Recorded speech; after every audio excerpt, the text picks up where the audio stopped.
Outposters. You got me today because not George Lucas is a little under the weather, and he didn't want to come on and just hack and cough his way through a live stream, and we appreciate him for that. So, but as usual, I have with me Sean. Sean, say hello to the folks. COVID free, no coughing, no annoying British accent, no smarmy. I know everything because I sound smart. That's right. Just a scorching case Just of us. herpes like a regular American. That's right. That's good. So, how you been, bud? I'm not too bad. How's your week been? How was your It's exciting week of? Oh gosh, so much has happened this week. Oh Hasn't it? my We've had God. Twitter buyouts, Twitter buyout. Elon. Baldwin busting. Baldwin is the Baldwin tapes. I tell you, is there a guy on the face of the planet that is more grateful to Johnny Depp, Amber Heard, and Elon Musk than Alec Baldwin right now?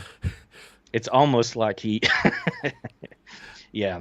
And the war. Don't forget Ukraine. He's The like, Ukraine thank, war. Thank God all these people are dying. Because I mean, this should be like the biggest story in this video that came out. For those of you that haven't seen it, the video came out and it was showing his hand like on the trigger. Now, here's what I know and here's what I don't know. All right. What I know is we have footage where he draws the gun off to the side with his finger on the trigger. Was that the moment, the scene just before he shot her, or was this a earlier previous? Was it earlier in the day? I'm not clear on that. They say this is footage released from that day, but I don't know. We don't have enough context other than he draws the gun, he has his finger on the trigger. He has said he did not pull the trigger.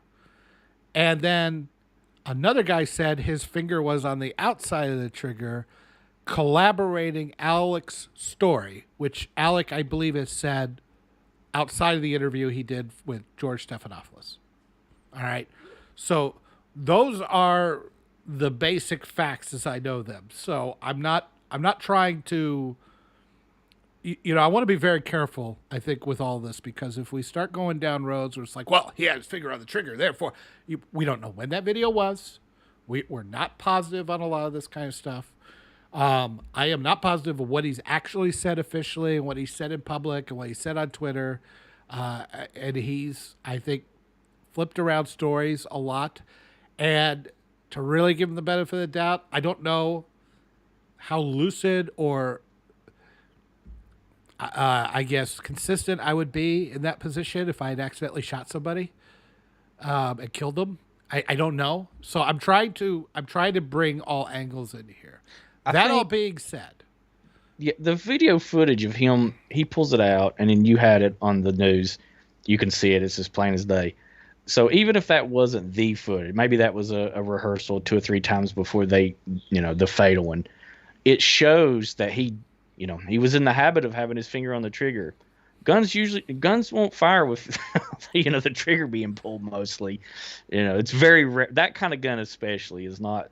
If you cock it and it stays cocked, Would you say that I have noticed this in the very little time I've been with guns, but I have noticed that especially inexperienced people, they tend to put their finger on the trigger because it naturally wants to go there. And you almost have to train yourself not to do that. Yeah, that is true. Almost anybody, you hand them a gun, the first thing they do is it's, what do they call it? They call it like the sympathetic.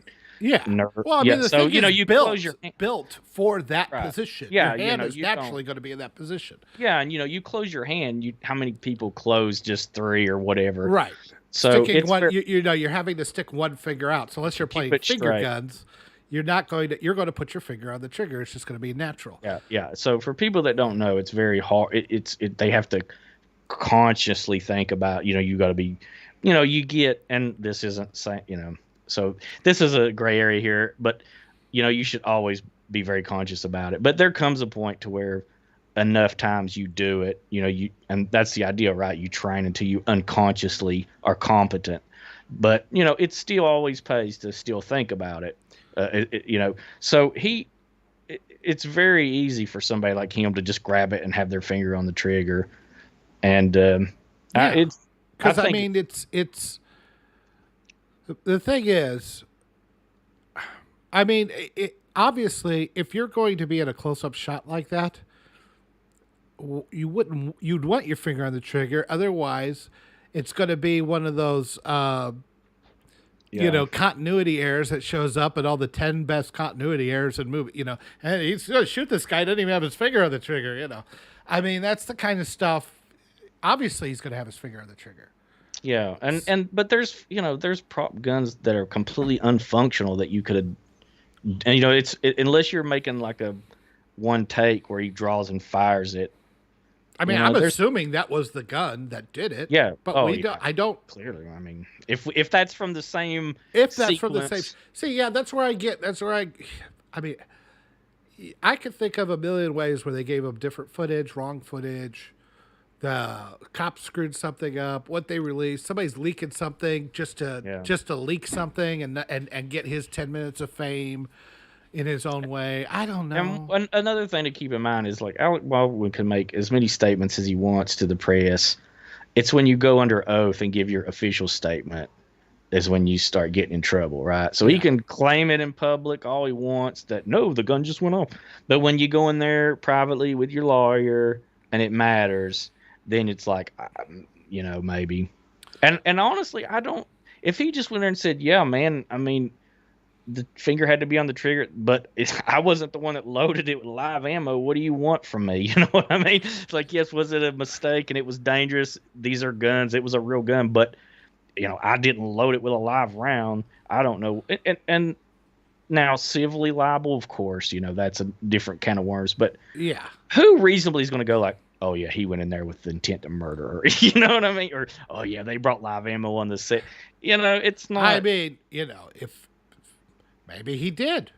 I mean, he said so many different things, and I know he's pretty much a douchebag. So we could take the other tack of this, like maybe he paid some guy stick a live round in there, and it's a perfect setup because nobody believed they would do it on purpose, but he wanted to kill the bitch. Yeah, he did wonder what it was like to shoot.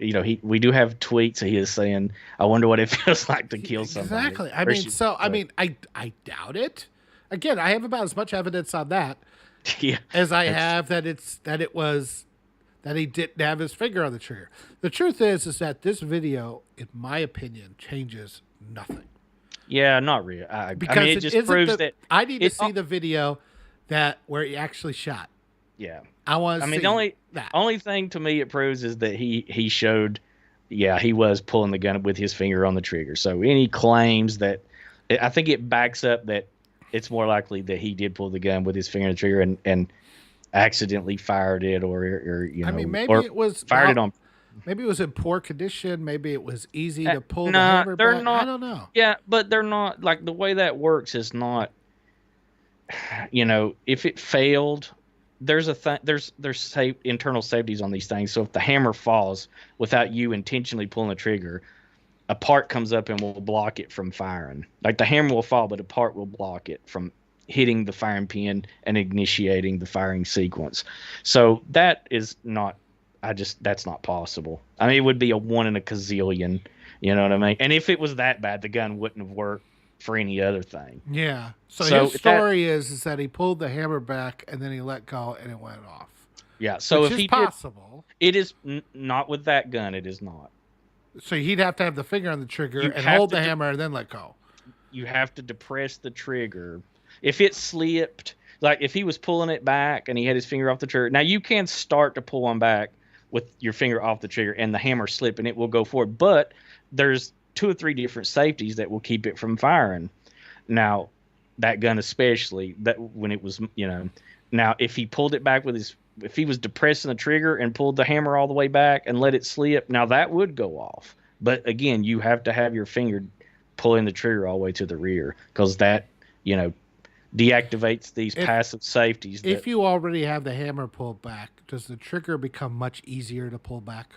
It does, yes. Okay, so he may have thought he wasn't pulling the trigger, but with the hammer pulled back, with the lack of resistance on the trigger, it may have just been the weight of his finger. Yeah, I mean, but his finger would have had to touch it, though. I agree. What I'm saying? And clearly he had his finger on the trigger. Look, it's fascinating to talk about all the different possibilities here. In the end, I still don't think that until we see the actual video where the gun went off and we see what what happened, we don't know what he actually did. And even then, that doesn't go to, was it an accident or was it on purpose? Yeah. I mean, I don't really think we have no evidence one way or the other. So I think it's pretty clear what really happened is that Bad Orange Man, in an attempt to get him to stop making fun of him on Saturday Night Live, used his billions of dollars to sneak in there. He put nanotechnology in the hammer, and it went up and back by itself, disabling all the safeties. It's tremendous work my people do. Very smart. Only the best. Only the best. I think that's clearly what happened. Again, about as much evidence of that as any other theory we've come up with here. I bet I could get more people to believe that theory, though, on Twitter than any other argument I could come up with. The only thing I would say is that if Alex said and other people said he didn't have his finger on the trigger, and clearly he does, I think that goes to some credibility questions. That's about it. Yeah, or he pulled the gun and it happened so fast they really didn't have time to see if his finger was on the trigger or not. I mean, who pays attention to that when you're not looking for it at the time? Yeah, so like you're in this room with this actor and everybody's trying to get the shot right, and he's pulling. Are you looking at that gun and his finger? Or are you looking at his face and stuff and the way he's standing? Nobody's looking at his finger on the trigger. They wouldn't know. If his finger was painted bright neon pink, they probably wouldn't have noticed whether it was on the trigger or not. So that's that's bullshit. I don't believe that. Of course they're covering for their boss and Gravy Train or whatnot. But like I said, if we got to see like their official statements to the cops, I bet it looked more like, well, I don't think so, but I can't be sure. You know what I mean? I guarantee you it's more. Yeah, I mean, we don't know. All we get is stories by the press, who we know make shit up all the time to sell a story. So I don't buy anything necessarily that they're telling me. Yeah. And Baldwin says, well, the prop guy gave it to me. Okay. Maybe he did tell you that. Maybe you're making it up. Maybe you're trying to dump a prop guy under the bus. Yeah. I don't know. I mean, all of this is just, the only thing that would really clear this all up once and for all in any direction, guilt, innocent, everything, is just to show us the goddamn film of what happened that day. And don't tell me that there isn't film going on that day. Yeah. They got everything leading up to it, but not that. Yeah, come on. Yeah, they're just not releasing it because, and somebody's daughter getting blown away on camera. I don't blame I don't blame them. I don't need to see that necessarily, but it needs to come out in court, and that's when we'll know. Yeah. Eggy says, it's close up of him squeezing the trigger, and he's handing a safe gun. He's only doing his job. Yeah, and that's true. If it's that simple, that's true. I don't see any. I mean, could I, as a big time gun industry guy, be? Yeah, I could find fault. Like he, obviously, you hand it like you. No matter what somebody tells you, if they hand you a gun, they say, "Don't worry, it's empty." You don't take their word for it. You open it up, and even if that's the negligence on his part. He didn't check the gun. He didn't check the bullets before he trusted somebody else, and always do stuff yourself. I guess that's the lesson, kids. Especially when you're handling things that could kill yourself or somebody or somebody else. Yeah. So but a lot of people go, well, that's not his job. He's supposed to just be handed this gun. Okay, okay. That might be all true. You could say that, and maybe that's the way it's done in Hollywood. But listen, man, if somebody hands you a gun, you check if it's loaded. Look, anybody who's using that defense, it's not his job. Okay, then from now on, I want you to employ that in your day-to-day life. Anybody hands you a gun, just trust what they say. Don't bother to check it. Yeah. If you're going to be that stupid, if you think that's an adequate defense, you're a fucking idiot. Yeah, and he's been in enough action movies with guns that there's no excuse for him not knowing any better too. You know what I mean? When the gun is in your hand, you are now responsible for whatever happens with that I don't know why they're using real guns, Iggy. Verisimilitude. I don't want to see fake CGI guns, But I mean, that's me. Maybe nobody else cares, but I don't think know.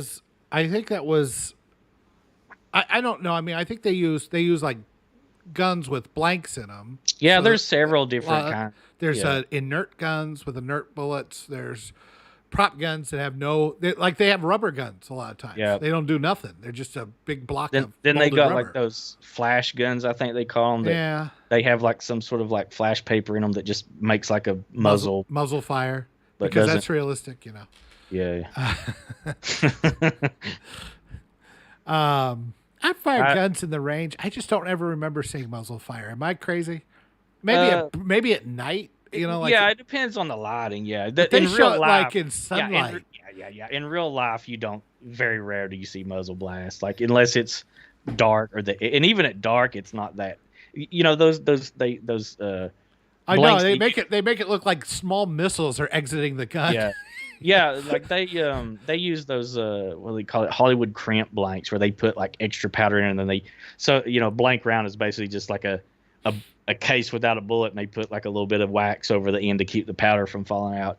And those Hollywood crimps, they really pack them, and then they crimp the edge, and so it makes a real nice, impressive, bit that flower pattern. Yeah, I know. What you're talking and it about. looks cool, but you couldn't use a gun like that in real life because it would blind. You'd fire and you'd Jesus, be like, "What the hell am I looking at now?" Yeah, it would literally be just like somebody took a camera flash to you. So, if there's one thing, if I could get this to stop for every movie ever, is the cocking sound effects every time somebody just simply lifts a gun. yeah. And sometimes they'll lift it and you'll hear them cock, and then they'll put it away. Then they'll lift it again and you'll hear it cock again. I'm like, going, what? You're not doing anything. Your hand's not moving. That, and when they click empty on guns that don't even do that. Like, so most rifles. Click. Yeah. So most rifles, when it goes empty, like the bolt locks to the rear on an empty magazine, and there's the trigger is just loose. There's no noise. Yeah. But it's always like click, click, click, or all kinds of stuff. It's retarded. It is. But the cocking sound effect, like I've heard them do it with laser guns. I'm like, why are you doing that with laser guns? Cocking a laser Why gun. am I hearing cocking sounds with a laser gun? Jesus Christ! I mean, if it's like a police squad movie, like a Zucker, like okay, I could get, because they're probably doing it as a joke or something. But other than that, if it's like a realistic movie, it pulls me. I don't know that much about guns, and even I know that's horse shit. The worst I've ever seen. And it's not even a small budget movie. It is Natural Born Killers at the end, where the Knoxes are getting ready to execute Robert Downey Jr. And they both got pump action shotguns, and they pump those guns, I think 11 or 12 times to like accentuate some point or to scare him. And so every time you do that on a pump action shotgun, you're kicking out a round, either empty or live. The things only hold like 4 to 5 that they're using. So they would have emptied those guns like twice over. I saw one the other day, and I retweeted it out. It's a scene from I don't know if it's Chinese or one of the Asian movies. Yeah, they all look the same to you, don't they? They do. You're not fooling anybody. Come on. Could be Korean. I don't know. Yeah, I don't know. But it was just two people, and they started, a man and a woman, they started having a shootout. Like they have this moment where it's almost like High Noon or Good, the Bad, the Ugly, where you got the tense moment, and then they start shooting. And I swear to God, I'm not exaggerating. They each shot about 6,000 rounds before they had to reload. I mean, it was an insane amount of bullets. I'm like going, what are these bullets, like the size of needles? How are they doing this? and it just takes me right out because I just start laughing after, because it goes into absurdity.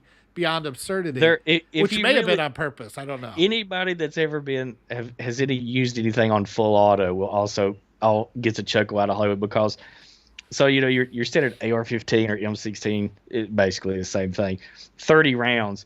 It literally takes, for 30 rounds to empty is maybe less than 3 seconds. 3 seconds, yeah. And you're out. Over. Yeah, and they're like an hour's worth of shoot, I was like, if you were actually able to hold that, you couldn't lift the fucking gun. There's no way you could actually pick the thing up. Yeah, There's no way to carry enough ammo on your person and you be able to walk that would fulfill a Hollywood action movie gunfight. Which, I mean, some of it I could do. That's why I like sci-fi with the laser pistols, because it's energy, so you just fire as much as you want.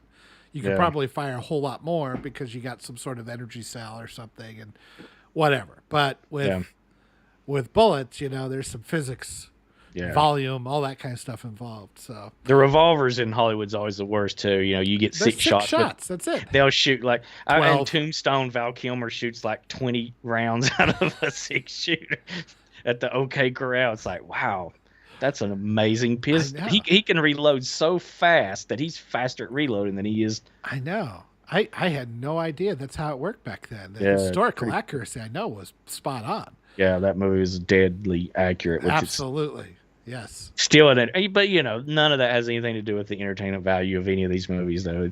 They're still great. I still watch them, and I'm able to absolutely ignore all that. Did you see the English guy who, I guess he was in America, and he went to buy some? I did. Oh no, I'm sorry. Go ahead. He went to buy an adapter, a power adapter for American plugs. Oh, I did see that. And he says, well, I can't get a power adapter at Walmart, but apparently I can get rifles with ammunition. They were like air rifles, right? BB guns. Yeah, BB guns, yeah. Which is like a step up from Nerf, Yeah. it's and he was just and of course he got roasted on it. Yeah. So, and he should get dragged. I mean, even in the UK, they got BB guns, Well, I don't know. Maybe they don't. I don't know. That's the fun of Twitter, I mean, you can finally educate people on their dumb shit. And thank you, Elon. Let's go into that. That was a good segue. Thanks. I thought so. Elon buys Twitter. So there's a lot of obvious upsides for this, as far as a guy who says he's a free speech absolutist. Now he's already walked that back a little bit too. Well, I think he says I'll do what's within American the law. Yeah. But I mean, I'm pretty sure American law is fairly wide open, Yeah. For instance, a lot of people have the misconception you can't say fire in a crowded theater. No, you actually can. Yeah. It's not. Now, if you do it fake, and you hurt a lot of people, you might get sued. Yeah. But you won't necessarily go to jail. Or you shouldn't. And even if that was true, that's like the only thing you can't say, because apparently you can hold up a decapitated mock president's head. You can threaten people. Yeah, you can be Omar Gaddafi or Bin Laden and still have a Twitter account. You can't say I'm going to kill you, Sean. I can't say that. Yeah. That's threatening. You can't do that. But then other stuff you say conspiracy and everything is more about. Well, yeah, context, of course. Yeah. I'm just saying that actual threats. Right. You can't do that. That's about it. And if he just gets to that and he gets rid of the bots and that kind of stuff, because I mean, we could talk about all the political stuff that goes along with it, but I'm thinking also about, like, I remember Ghostbusters 2016, people roasting that movie, and then Leslie Jones getting roasted when she talked back, and then she was able to get people either check marked. I think it was Milo Yiannopoulos, if I remember right. I think so, yeah. Like, got people banned off of Twitter. He was even like the first person to be drummed out of the blue check marks, wasn't he? I don't know if he was the first, but he certainly was one of the more high-profile ones to do that. And I mean, Milo. If you guys don't know about Milo, he's this fairly flamboyant gay conservative. Although I think he's decided he's not gay anymore or something. He's de-gayed himself recently. He's de-gayed himself. Yes, he went to the Pray the Gay Away camp, and it apparently worked. Yeah. So I mean, I got a lot of problems with Milo. Yeah, he's a grifter, yeah. A bit, yeah, I think so. I mean, he says some good things. I mean, there's a lot to criticize him about. The problem with the left, or with the woke, I guess, would be a better description.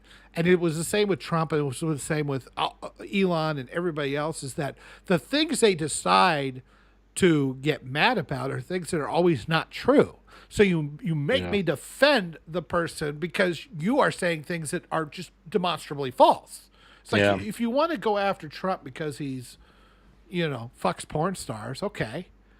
It's not very presidential. It's a little stupid and it's I mean, crass. makes me jealous, but Well, depends. yeah, well, yeah, that's true. Because I'm not jealous of the crabs he probably picked up, but I'm. The point is, I mean, that's a legitimate thing to discuss, right? Yeah, I mean, when you say he's a fascist dictator because he's removing regulations and taking away power of the government, it's just so god awful stupid. I don't even know where to begin. It's like, oh, is that what fascist dictators are known for? Yeah, fascist dictator apparently means depowering the government. That's what they do.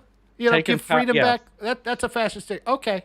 Letting you say whatever you want about him. Yeah, that's fascist repercussions. dictatorships. Yeah. Oh, okay. That's how it works.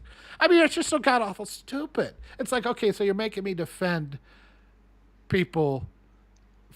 I have to defend Milo because instead of maybe rightly pointing out that what he said about Leslie Jones was kind of crass, impolite, hilarious, but it might have been, but it really didn't. To me, it was useless because I think it was something along the lines of she was a monkey or an ape or something like that. Yeah, and then they tried to say like he was using that as a racist thing, and you could tell from the context. Everybody knows that when you say something like that, it's probably gonna co-racial. I mean, everybody knows this. And again, do I think he's a racist? No, he has like a black boyfriend. He's married to a black man. Yeah. That's not. But it does go to his judgment and his decision making. In my opinion, it's like, well, why open yourself up to something like that? There's like 8 million things to go after Ghostbusters 2016 for. I have a whole 35-minute video going after all those things. But it doesn't have to be, something. It's just a useless insult that does. Well, that's his. Yeah, and that's his shtick, though. That's. But his shtick, but it's not working. That's my point. His shtick is tired and stupid, and it doesn't. Yeah, it doesn't get us anywhere. All that's true, but that's the problem with a guy like that. They do that to a guy like that, and like you said, you have to defend somebody. It's like, dude, you're just a grifter. We know what you were trying to do, and and I don't want to say dog whistle, but he was obviously he was straddling the edge. He knew it would be inflammatory, and people would interpret it however they wanted to. Well, I mean, you're just walking into their hands. Yeah, right. He was playing. I just find it to be a dumb thing to do. Okay, so I mean, I don't really care about what he said because I think it's just silly and dumb, and we should be able to just say silly and dumb things, and people go, "Oh, you're silly and dumb," and move on. But instead, we get all ridiculous about everything now. But then on the other side, it's like, well, they all going to get ridiculous about it. So why don't you do something that actually sticks instead of something like that just? I mean, what can he do now? Yeah, he's gone. Yeah, he's drummed off. Yeah, but I mean, dumbass, you got yourself drummed off of Twitter, so now you have much less influence than you used to. Way to go. I want to point out that I did start a Twitter account when Elon bought, and it lasted about an hour. What'd you say? I harassed some reporters and some actors and some politicians by being very, very much meaner than Milo ever would, and so I almost always just react to their dumbass tweets. I don't go after people just out of nowhere. I don't like sniping. I don't like. Well, I wasn't attacking. I was just responding to, like you said, the stuff they said. Okay. And what'd you say? There was a lot. Oh, none of it can be repeated on YouTube. What'd you do? Oh no. But there was a lot of people that was their banned accounts were suddenly open again, and there was all this talk that they've obviously reset the algorithm to like whatever they used 2016 or before, and I thought, oh, let's see what I can get away with. Apparently they still frown on, you can still take it too far even with the old algorithm. Did they ban you, or did they say just remove the tweet? Oh no, it's gone. It was like you saw the screenshot. It says you permanently suspended. Suspended. That's funny. You broke the. It's gonna go. It's gonna go. Well, you got to wait till he actually gets in there. Yeah, obviously. But I mean, I think that from an entertainment standpoint and from a movie standpoint, I think what's really going to get better is that we are not going to have nearly as many of these review bots and these. I did a thing on the news. If you guys haven't seen it, my little weekly parody news thing where I did a game show which I called Sad or Shill, and the reason why I did that is because I'm just shocked at how many accounts I see puffing up the new Star Trek and the new Star Wars, along with a lot of other stuff, and finding and seem to be purposely pushing the wokest parts of these properties, Captain Marvel, right? And I just don't believe they're real. They may be a real person, but I don't know if they're sincere or not, or if they're doing it for the money, or yes, I think there's a lot of people that are woke. I don't think it's as many as they think they are, because I think a lot of these guys have created a lot of bots on Twitter to inflate the woke numbers. Yeah, so all of the people reporting suddenly they've lost, like Kathy Griffin or what is like, I've lost 200,000 followers here. It must be it's because these bots are gone. They're trying to they're trying to cover their tracks. Yeah, exactly. And I guess they that started happening, and then I heard they put a code freeze on Twitter that they're not allowed to make any changes. So wherever it is now, it's going to be like this until Elon walks in the door and takes the keys and starts cleaning house. Because I'm pretty sure Parag Agrawal and Vijaya not going to work there no more. I think they're gone, and I think a lot of I've even heard rumors they may move it to Miami, the Twitter headquarters to Miami, which is based. Have it run by a bunch of Cubans. That'll take the communism right out of it. Yeah. But I'm wondering. I mean, he wants to make the code available, which means he's probably going to find out about all the shadow banning and all the bullshit. And I don't know. I mean, you kept saying that a lot of these reporters have lost all kinds of followers, which was really weird. It's like people like Tim Pool, Ben Shapiro, and all the generally people that are non-woke, not even conservative, just non-woke. All of a sudden, start gaining all kinds of followers. Yeah, like thousands. But me neither. I don't. Well, you got to have an account to actually get followers. Oh yeah, I wasn't on there long enough. I wasn't even on there long enough to follow myself.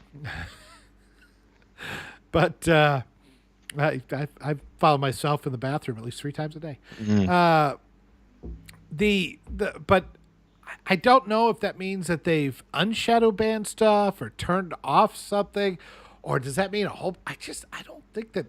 Maybe some did, but do you think piles of people just jumped on Twitter all in one day like that? It doesn't pass the smell test, knowing software like I do. Yeah. Maybe organic. A few. Obviously, a few did, like people like me, but I don't. Not 200,000 all of a sudden, So yeah, I don't know. It's just maybe the politically incorrect stuff will get off of there. Maybe we can actually get a better gauge of whether movies or TV shows are actually popular, rather than this fake nonsense that's all up and down Twitter. I think Twitter can be useful if it's organic and if everybody's allowed to talk. Yeah. And I don't understand why, they're like, oh, conservatives will get a chance to talk. It's like, you can mute them. You don't have to listen to them. Yeah. What's the problem here? You just have to take the responsibility for yourself. Oh, no. Yeah, you can ignore it. I ignore leftists all the time. I don't need it's not that hard. In fact, they're very easy. We got a lot of disres in the chat. They really want us to get on with heavy metal. I'm not trying to force it, but there's griping going on from a bunch of grippers, so. Oh, Matt Inc., he's my biggest fan. He knows it. I don't know why. It's weird, but he loves me for some reason. Yeah. Teddy Leopard is going on about it too. So. Okay. So heavy metal, 1981, 41 years now, actually. I'm so old. I know. Old. I was like, it's a movie that it's a cartoon. It's like the first cartoon, I would say more mainstream anyway, that really... For adults, especially. For adults. So naturally, all us kids at 11, 12 saw it. Snuck into the theater or whatever we had to do. Because, you had to see it. But, it was so subversive. And I love it, but kind of looking back on it, I'm like, is it as good as we remember, or is it just we love it because of the nostalgia and for what it did back in the day? I think it's pretty good. It's got some really good. Some of the shorts in it are top notch. Now, is it even as good as a Japanese anime? No, but it's not that style. But and I tell you, to me, it feels like a very 70s movie too. It seems like it should have come out of the 70s, which it probably did. I'm sure they Yeah, I produced mean, it. let's face it, the 80s didn't really begin until about 83. That right. And the 70s didn't really begin until about 73. I mean, that's just how it works. I don't know why, but it doesn't.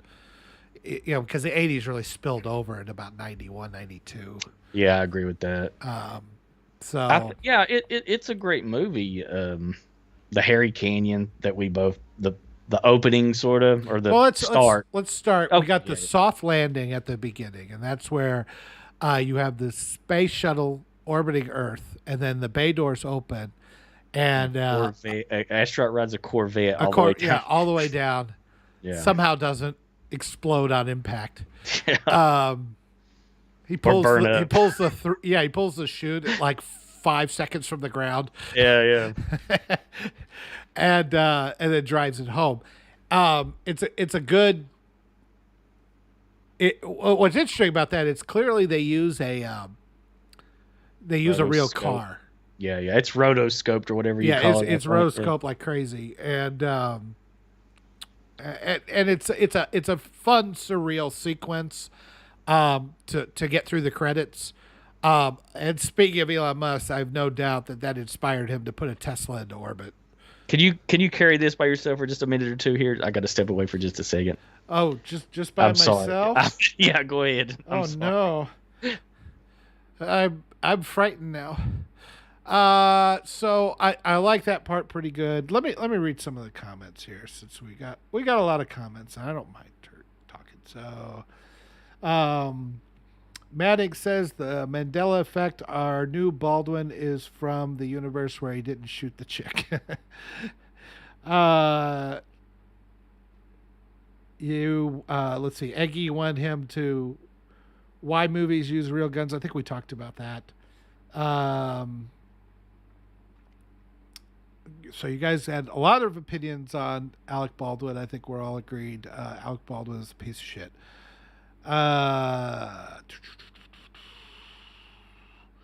They can make dinosaurs running through the streets with CGI, so why not use fake guns and CGI the smoke? They actually do that, Eggy. They do use fake muzzle flashes sometimes and things like that. Nobody actually fires the gun. So it's not outside that they don't do that, but it's just easier just to stick a blank in a gun and fire it with some. It's just easier and it looks better. To put in the muzzle flashes properly and in CGI, it never quite looks right, in my opinion. Let's see. Hey Sean, I went to clay pigeon shooting on Friday. Now I have a bruised and damaged shoulder. I'm so English it hurts. I can understand that. I don't know why you would be so soft though, man. I mean, aren't you like part soccer hooligan?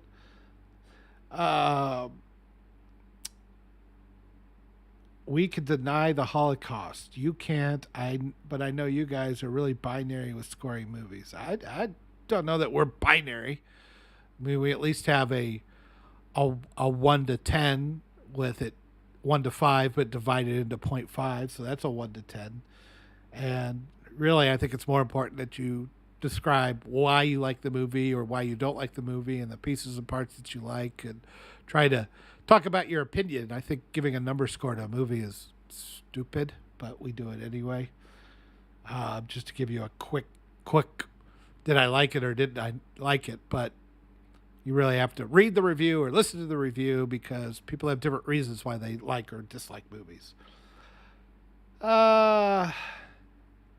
Squid just asked if you're going to discuss heavy metal. Yes, we're going to discuss heavy metal as soon as he gets back. We're sorry about this.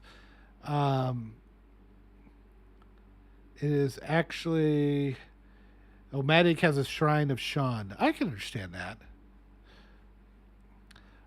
Talk about our awesome Star Trek video, Yoda. Yeah, we are definitely going to. I started watching season 3 of Discovery, and it's I fell asleep during one episode of it, and I have found that you could watch the recaps and pretty like if you miss the episode, you watch the recap and you pretty much get everything you know because most of this show is just filler. That's all it is. You could finish this show in about half the episodes. It would probably be a bit better because they just put a lot of nonsense in it and crying, so much crying. So Eggy and I did a long video discussing why we don't like new Star Trek, and we kind of specifically went into the first few episodes of Picard, and then talked about some of the showrunners for Discovery, and we'll go into maybe more of the showrunners from Picard, although there isn't that much of a difference, and finish out Picard, and I'll talk into more detail about Discovery and what I'm seeing and what I'm not seeing in it, because people seem to like it. I don't know why, but it's really gotten a lot of views lately. So we want to give the people what they want.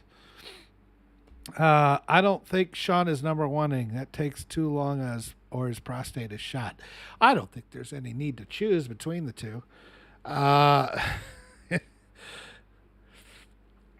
Okay. And so, are you back, sir? Yeah, sorry about that. The IRS showed up trying to get me to pay my back taxes again. Like I'm going to do that. I was wondering what those gunshots were. So, okay. So we got maybe about an hour before the people with guns show up to. Yeah, we got time, I think, before they come looking for the bodies. So where are we at here? Well, okay. So we talked about the landing, and then it goes into another one, which is basically an extension of the first one, which is called Grimaldi. And it basically sets up the framing story where he comes to his daughter and he brings home the Lochnar, which immediately melts him. Yeah, great fade. And then horrible way to go. And then the thing floats and the girl is just terrified. And it starts telling her stories because that's what you do. Yeah.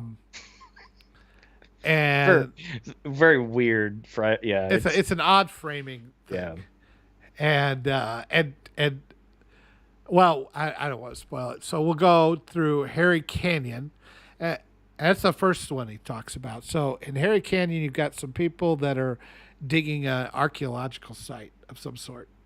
Yeah. And I think it takes place in 2031. So it's only 9 years from now.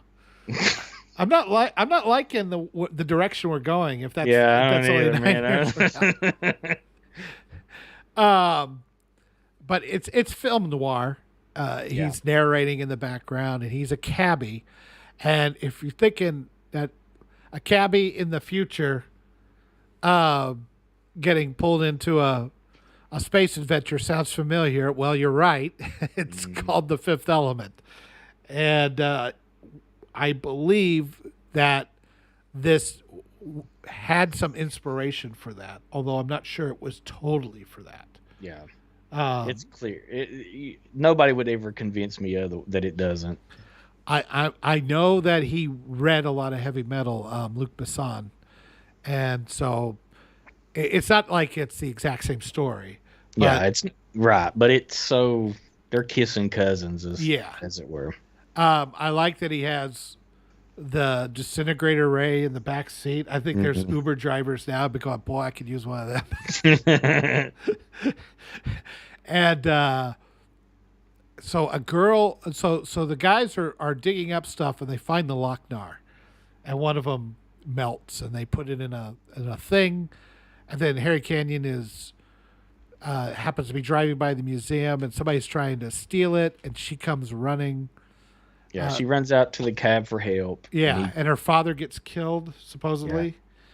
Yeah. And so he takes her back to his apartment where they have sex, and we get to see some great animated cartoon nudity. boobs. Yeah. I mean, they bounce It's great. Yeah. lifelike. It's awesome.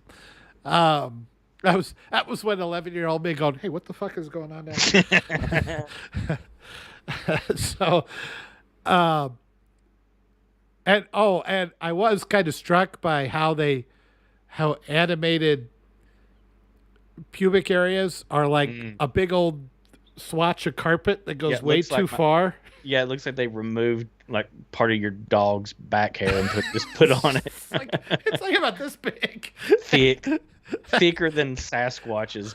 I don't know if that was on purpose for the R rating or it's weird looking. What's really weird is that women aren't shaving down there in 2031. That's the weird thing. That is weird. I guess it came back in style.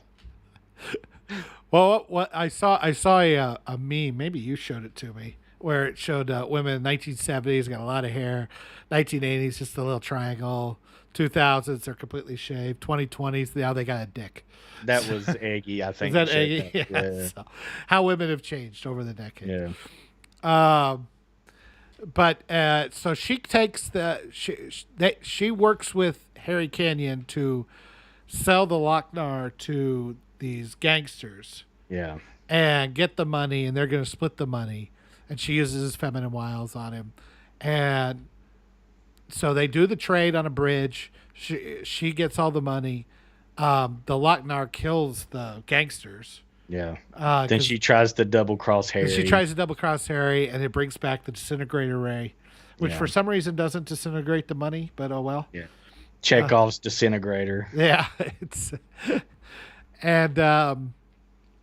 And then he's like, I'll just chalk it up as one hell of a tip, which I really enjoyed that little, with no sentimentality at all. A little spike at the end. That's very nice. Yep. 2-day ride with one hell of a tip. I love that. I love that the police in that are like, we need you. This girl needs help. It's like $1,000 a day. Yeah, $50 up front. It's all they can give a shit. Yeah. So then the next one they go to is Den.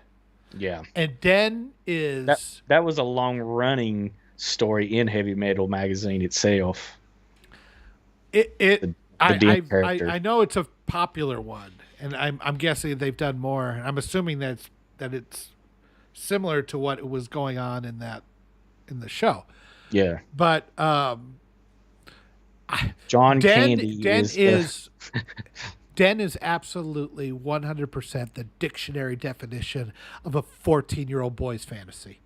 That's all it is. Yeah, absolutely. You end up in another world, strong could be, and you get laid constantly, and you fight all the bad guys, and you win.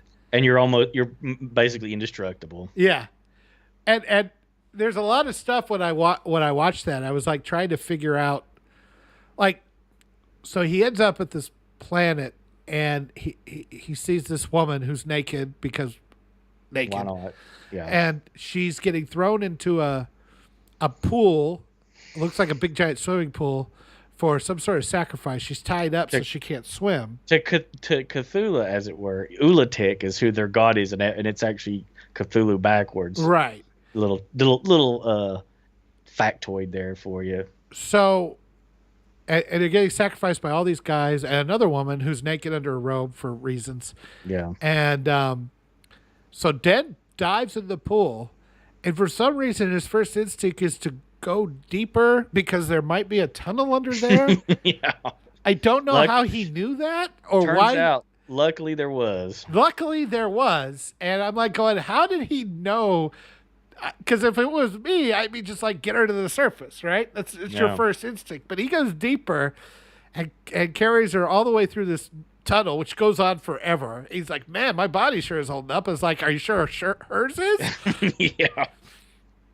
So he rescues her, and then he's about ready to have sex with her, and then a bunch of animal beast monsters come and take him to this gay guy who says you need to get the lot. Is he gay? I mean, he sounds, for 1980s, for a guy to sound like that, he's gay. You're right. Yeah, he's gay. He's very pre Milo Yiannopoulos straight therapy. Yeah, he's just, and that's, I mean, I think he even kind of comes on to Den a little bit, but Yeah, he's pretty flirty. Yeah. yeah.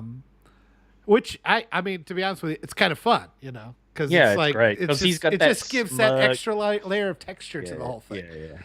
And so then he tells him that he needs to go get the Lochnar, which is on some sort of, in this universe, it's on some sort of scepter or something. And so he goes back with this other guy to infiltrate and try to get the Lochnar. And then, With a team of mooks to help him. yeah. And then the gay guy shows up there, and then they have, he and the priestess lady have the gay slap fight trying to give it to me. It's mine, you stupid bitch. Yeah, great. And Den fires an arrow with a chain Wait a up minute, into does the Den wall. also have sex with the priestess at one point before that guy shows up? I think Oh, he starts to, and then maybe he did. I don't know. so. Yeah. He was getting laid a lot. Yeah, he was. There's just not much to this story, and I'm Yeah, still having trouble trying to remember it. It's just basically when you're 14, 13, you're watching, it's like, it's the greatest thing you've ever seen. It's in your life. something that you wrote down while you were in, English or math class in freshman year of high school or something. It's hilarious, and when you're 50, you're just smirking at this whole thing. Yeah, it is violent though. It is very adult. It's a lot of comedy, but it's also all these stories are pretty. All but one are pretty violent. They are. There's a lot of heads getting cut off and blood, and that's fun. And that's stuff you didn't see in cartoons at that time. Not at all. So he ends up shooting an arrow connected to a chain, and then he throws a chain into the water, and then lightning hits the chain or hits the pool, and it zaps up the chain, and it hits the Lochnar, and then it kills both the priestess and the gay guy. Yeah. And then the lady says, I guess the lady also was from Earth somehow? Yeah, she was. Yeah, she's from. I'm like, how did she end up on there? Because he got zapped because he had the Lochnar in his room as a kid. Right, and got transported to that universe or whatever, and different body because he's like a little dorky, glasses wearing kid. Yeah. But then why is the Lochnar there? And then if she got zapped, why did she get zapped over there? Because she didn't have a Lochnar. She was using the Lochnar as one of those vagina eggs. Got it from Gwyneth Paltrow's store. Yeah. Yeah. Here's my collection of Lochnars. Vagina Lochnars. So yeah. And then he's like, they're like, well, you could be their leader now. He's like, fuck that. I just want to take this lady, keep getting laid and fighting people. And I just want to bash heads and smang thoughts. What else do you want? Hey, he's got simple needs. Yeah. He's a simple man. Maddox says, man, even Yoda's voice makes me want to watch this movie right now. I was like, yeah, I know. Yeah. Look, I gargle hot asphalt every morning, and it doesn't seem to help. I don't know why. Our viewers are so they just flatter us. I don't. Better to be insulted or loved than ignored. That's true. So then we go into Captain Sternn. Yeah. What really surprised me the most about Captain Sternn is that Eugene Levy voices Captain Sternn, who doesn't sound like Eugene Levy at all. At all. I grew up with a guy that lived right up the road that looked just like Hanover Fist, and I'm not joking at all. Looked just like red hair, the long. I mean, you would be like, "Holy shit! It's a live action Hanover Fist." I love the. Yes, I know you said that, Matt Ink. It's fine. I love the when Hanover Fist is he's kind of losing it for whatever reason, and he's like, "Oh yes, Captain Sternn is a wonderful man, if you don't count the daycare prostitution ring." Yeah. Oh shit! Wow, there was a time they knew that pedophilia was bad. Who would have imagined? Who would have imagined? Or what did he do? The nun. He said something about nuns, like when he killed I Yeah, can't remember what it was, but raped him. Yeah, they're reading off his crimes, and that was one of like his crimes. yeah, there were just the most horrible things you could Yeah. imagine, and he keeps saying, "I got an angle," and then the guy turns into basically the Incredible Hulk. Yeah, it's really kind of an odd, in a thing of odd ones, because it doesn't, it just, you get this courtroom scene where he's like breaking down, and then a paid witness, he's paid off this witness, a character witness, but then he transforms into Hulk and then starts chasing him for reasons that you think. I like there was like a little things that I noticed in there that my Star Trek science too old to have fun anymore brain starts nailing. Like the Lochnar just goes in through an open window on a space station. Yeah, yeah. Like, what? And then he's bashing stuff, and like a building on the space station collapses straight down. Yeah. I'm like, why isn't it floating off into the but it isn't. And I'm like, what is happening here? And then finally the guy just pays him. Yeah, and he turns back. He catches up with him. He's like, "You're getting what's coming to you. You're in 20, 40, and he's like, "Oh, thanks." And then that's kind of what. Then he pulls the lever and sends him down, burning up in the atmosphere. Yeah, very stupid. Yeah, I mean, I'm not sure the point of it, other than it was just goofy. Comic. Yeah, it's just a comic relief little bit. Yeah. That probably goes on just a hair too long. A little bit. I think they could. You know what? I was thinking that, but then the movie kind of moved along. It was only, like I said, it was only 90 minutes, so it moved along at a pretty brisk pace. And I didn't really have a problem with the length of most of this. In my mind or in my memory, I thought these went on longer than they did. So yeah. So then we get to in my opinion, the best one of all of them is the Lochnar goes down into somehow it goes back in time to World War II. Yeah. And there's a B-17 bomber in the middle of a bomb run, and it's getting attacked, and it goes into it, and we get to see the crew get shot up and killed by, I assume, Japanese Zeros, because it's in the Pacific. Yeah, like the entire crew, like you see a guy in a gun bubble or a gun blister is just basically it's like filled halfway with blood in his bones and everything. Yeah, guts fall out, everything. It's just horrifying. There's only two guys left alive. They're the pilots, the pilot and the co-pilot. So suddenly the guy goes back to see who's alive. Of course, nobody's alive. And he looks out the back, which has got a hole torn into it, so he can see out the back, and the Lochnar is following them, and it rams into their underbelly, and then all the dead guys come back to life, reanimated. Yeah, still leaking guts and Now they're greenish, and they kind of have a face, or they have skulls. It's all very horrifying. And the one guy, he doesn't realize it. He checks into the bottom gun blister, and it pulls him in, and it's cool because all you're seeing is the gun. You see like a hand, and you see more and more blood just fill up the thing. And then the pilot, he opens the back door and he sees them all coming at him, and he says, "Fuck this!" He ejects. Jumps out, parachutes out, lands on an island. Basically, it's full of these planes. Animated. Yeah. And he just gets torn to shreds. Yeah. That was a dark. Very that was almost Twilight Zone or something. Very and quite the kick in the gut after you just watched the last little bit. Yeah, you're hoping like one of these guys survives. Nope. Yeah. There's no happy endings. There is not. Yeah.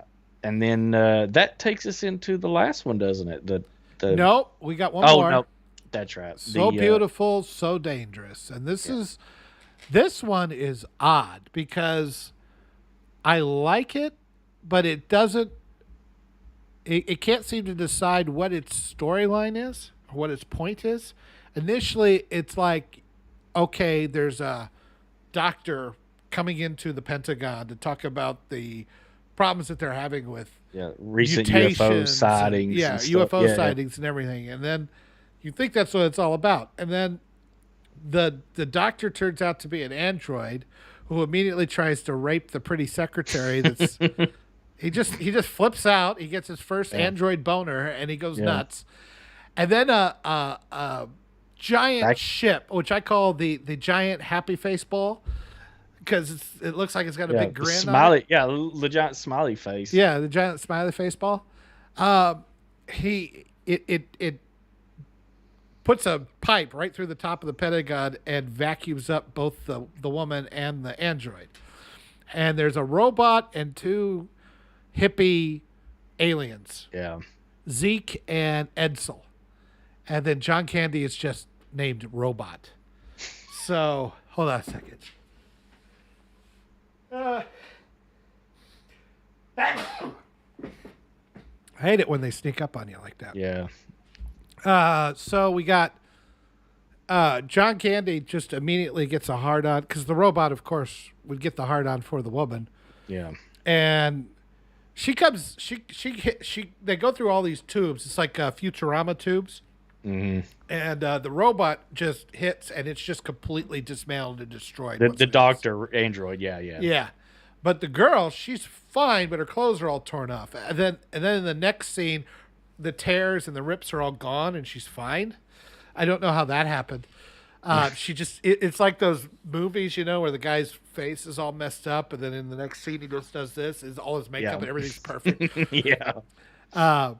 So she starts talking to the robot. The robot's saying, hey, I get. He starts lying to her. He's like, oh, you can't go back. There's radiation. Yeah. Something. We're already through the magnetic warp cloud thingy, so you can't take him. Sorry, you're stuck here. So of course she immediately has sex with the robot, who has various attachments, I guess.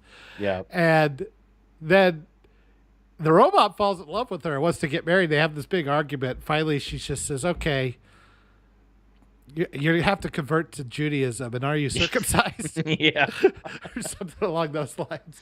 That's basically it, yeah. In the meantime, Zeke and Edsel bring out a bag of dope. Space cocaine. It's like, we only got one bag left. Well, the bag is about a trash can size, like a 30-gallon trash can size, and they wheel it out on a thing that you would use to mark baseball stadium lines or something. Yeah. And they're just putting lines all around the floor and everything. They suck it all up, and they end up finally just getting high as hell and crashing into another space station, landing poorly. Yeah, and it's the most beautifully animated, I think, of all of them too. It's good. It just doesn't. Yeah. It doesn't have. It doesn't have a point. It has no point. Yeah. Thank you. Yes, thank you for blessing me, DNF. So after that, it goes into Taarna, which is the main story. It's the longest. It's almost a half hour.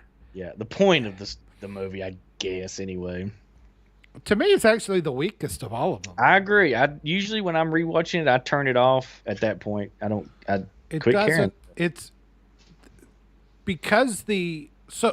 The Lochnar, now the size of a football field, crashes into a volcano, and the green lava covers all these peaceful people and turns them into goblin monsters of some sort. They all become extras out of Mad Max Road Warrior. And so they invade the neighboring towns, and they're just killing people. The best part of that whole scene. So wait, I'm sorry, I'm getting ahead of myself. So they kill everybody, and then the leaders say, we got to summon the Taarakians. It's like, well, there's only one left. It's like, yep, and she's going to be the warrior that fights these people. So they all contact her by basically just closing their eyes, say, "Good Taarakian, please come," whatever. There's, I don't know why they didn't have a telephone, but fine. So they summon her, and she gets there, and they're all dead. It's like, oh shit! Whoops! I guess sorry, I should. guys. I shouldn't have. I knew I shouldn't have. Shouldn't have stopped to get that haircut. So it's all a revenge story at this point, right? Yeah. Now the best part of it is when she goes into the bar, and Devo is playing, and she cuts off the heads of 3 of them, and gets the information of where their headquarters is, where the volcano is.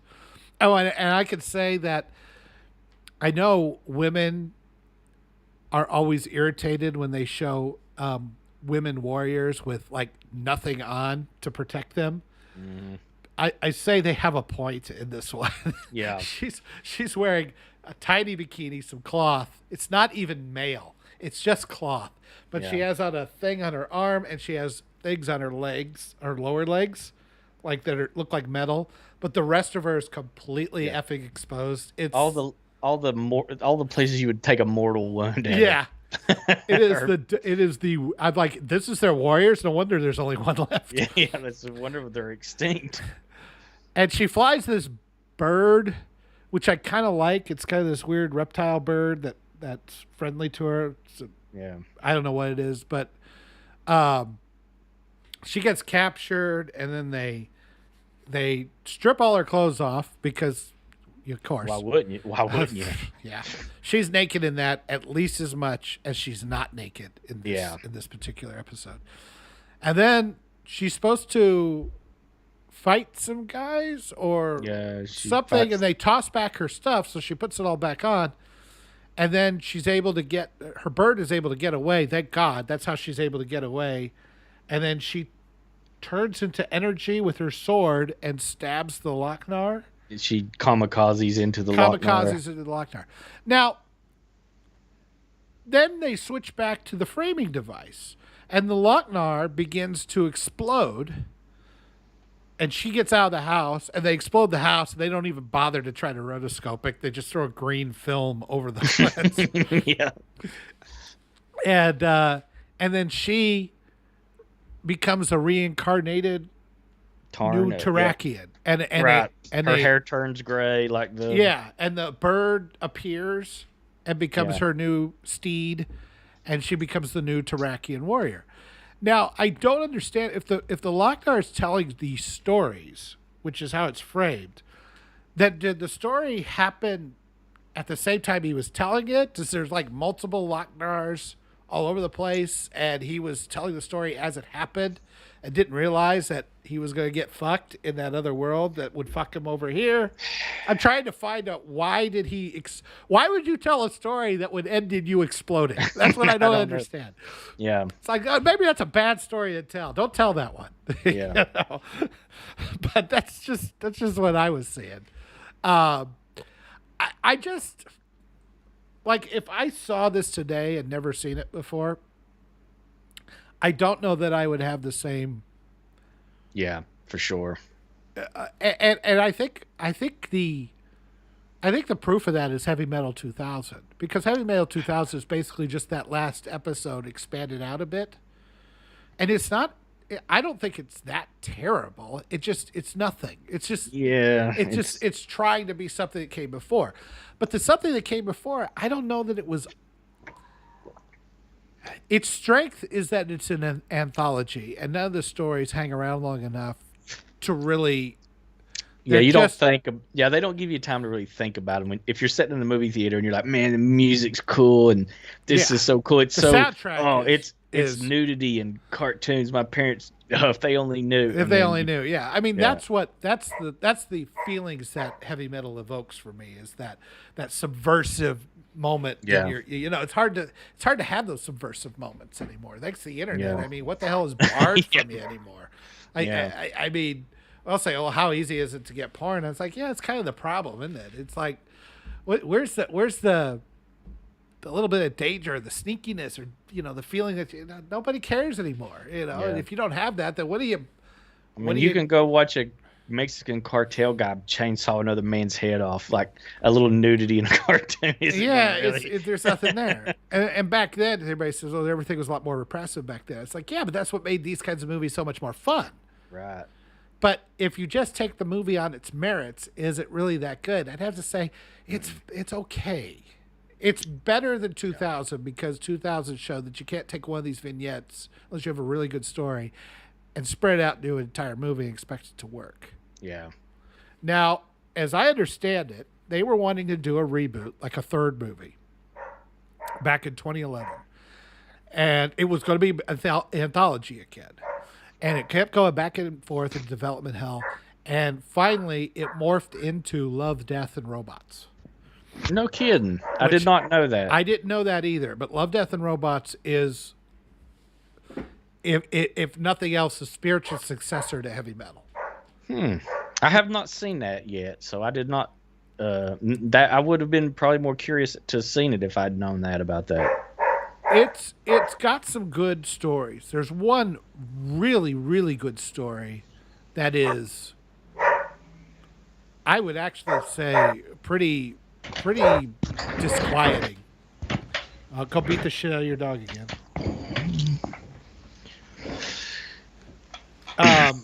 But it's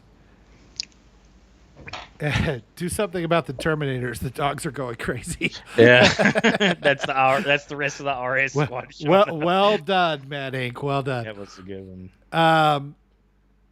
But I mean, it's definitely the Love, Death, and Robots has some good ones. There was one really good one that was very, what's the word? Just horrific. Just the whole ending just gave me that shudder, and it was about this ship. There's all these ships that go through these wormholes from one to the other.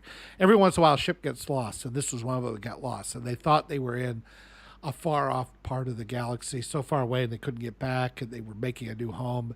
But in truth, it was all a lie, and the guy was being fed, I guess, really good hallucinations while he was getting eaten by giant spider monster thing. I mean, no kidding. It's like when you get to the end of it, it's like, ooh. I mean, it really is a good gut punch. It does it well, and it was one of those where I just came away from there going, whoa.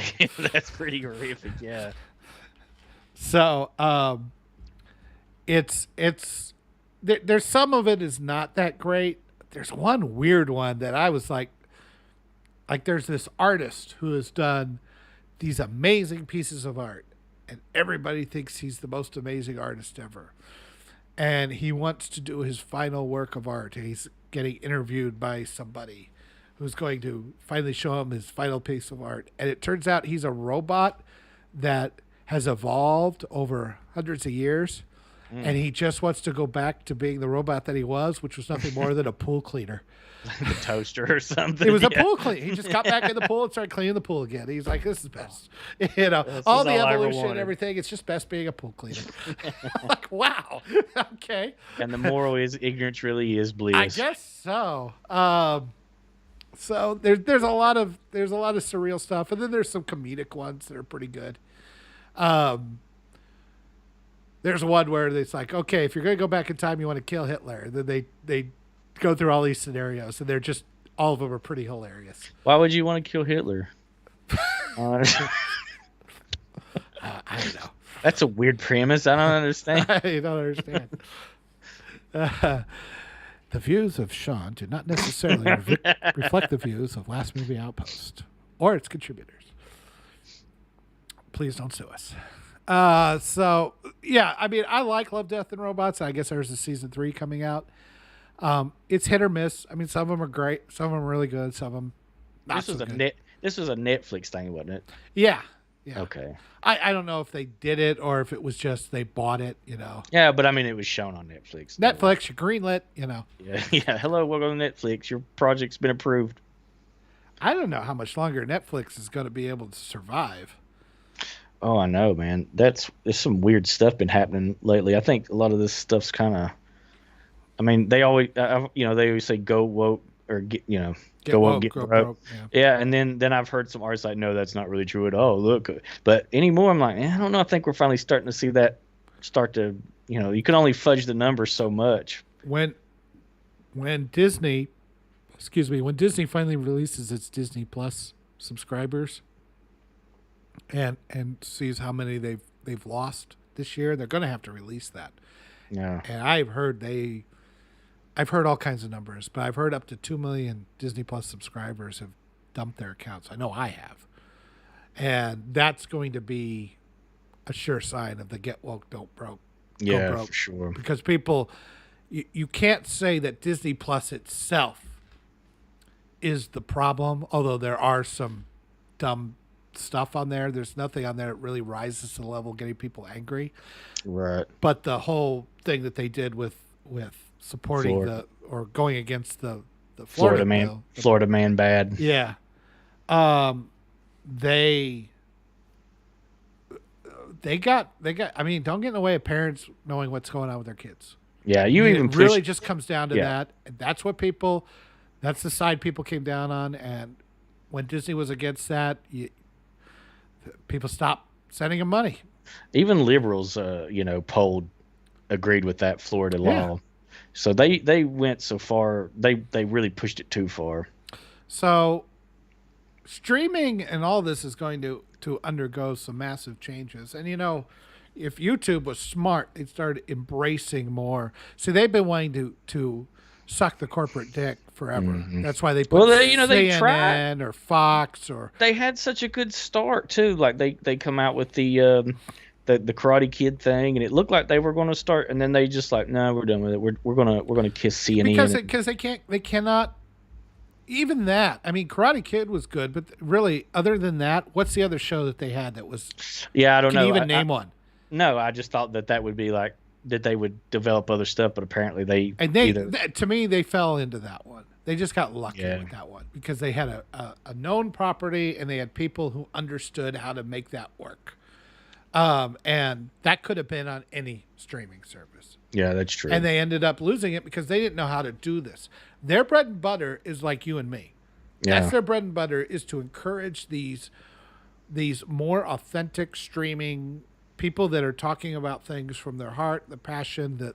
That is the thing that's going to make YouTube stand out from everybody else.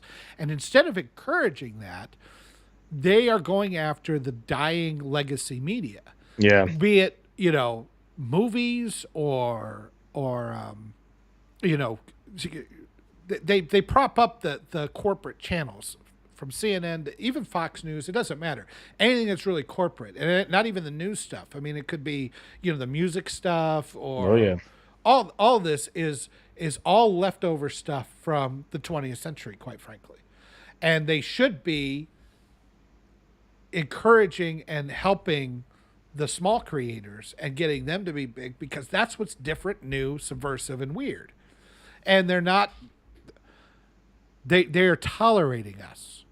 Yeah. They are not really embracing us like they should, and that's to their detriment because, Netflix was just a new way of seeing a lot of old media. And now that Netflix has lost all the biggest name IPs, they had all the Disney stuff for a long time. Yeah. Disney took it, right? And Paramount took the Star Treks, and NBC Peacock took The Office and Friends, I think, or maybe HBO Max took Friends. HBO Max, I think, yeah. But in any case, that's my point. They've all gotten taken. There's very little. I think they have some of the CW shows, and they're not going to have that for very long because HBO is going to finally take those back. Not that anybody. I mean, those have people worn watch out that. there. Well, yeah, those worn out their welcome about 4 years ago. So, I think that they've. I don't know. I think they've got. I think YouTube is really making a terrible mistake here by not embracing this new way of. To be honest with you, I watch more on YouTube than anything else. I do too. I would say that when I'm not watching a movie, YouTube is probably 98% of the video type content I watch in a day, or any given day or night, because I watch stuff like, well, not so much movie stuff anymore, but commentary stuff like that Chato guy and Rob Ager, and then different stuff. Well, there's a comedy show, a comedy channel on there called Viva La Dirt League, who does skits 3 times a week. They're little 4 or 5 minute, little things, but they're well produced. They're funny. They're far more entertaining and far funnier than anything that's coming out of legacy stuff. I mean,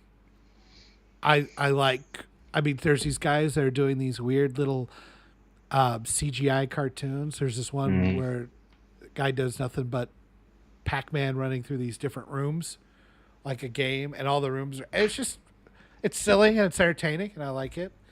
Red Letter Media, their shows are fun. I mean, who's talking about old movies like Best of the Worst the way they do? With their little panel discussion, all that kind of stuff. A lot of fun. You got Tim Pool with it.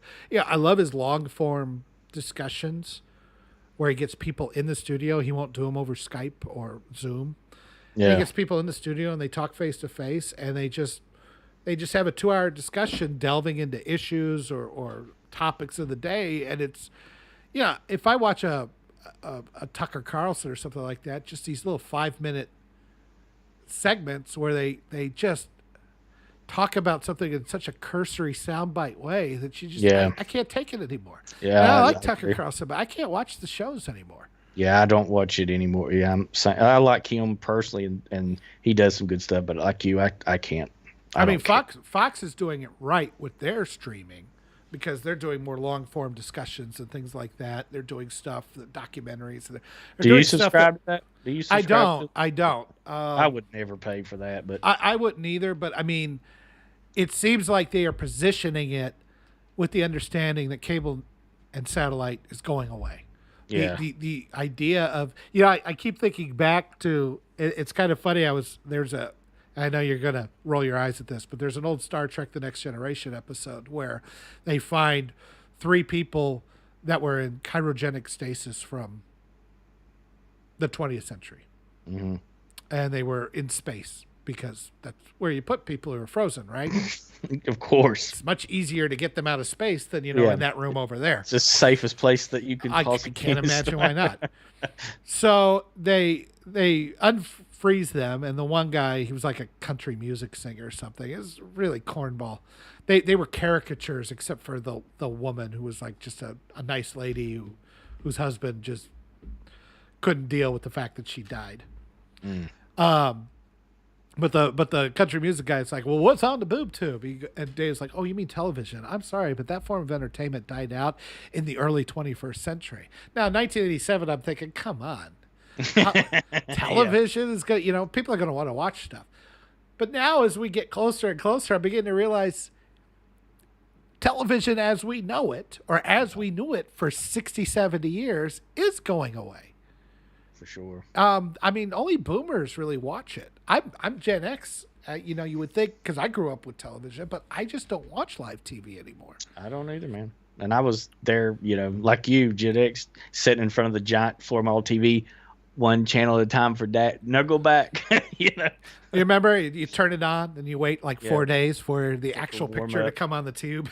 Yeah. You just watch the little rainbow bullshit in the middle for a bit. Don't you love it when you were like late to watch something that you really wanted to see, and you get home and you turn it on and it's already started, and you had to wait like 10 minutes for it to warm up. And you're like hearing it and you're like, oh, I just missed the best part. I know. I mean, it was and it was so consistent. Like every Saturday, you knew Love Boat, Fantasy Island. Yeah. Every Saturday night for like 8 years, which when you're 10 years old, that's a long time. That's like 80% of your life. So everything felt more consistent and long lived back then. And they say, wow, the numbers they used to get on shows was amazing. Nobody gets it anymore. It's like, nobody gets it anymore because you have so much choice now. Yeah. You're not going to get, nobody's going to get those kinds of numbers anymore, except for a live event that people are still, NFL is the only thing that's keeping live TV alive. Remember how they freaked out over VCR? Oh, they're going to record these and watch them later. Yeah. Oh, it's going to kill. Yeah. They really, even Mr. Rogers had to come on and defend. How old were you when you got your first VCR? We didn't get ours because my dad was horribly cheap, but we didn't get one till like 84. And I know they were out a few years before that, but that was about the first few years where they really started coming down to be affordable in general. Yeah. I think about 80.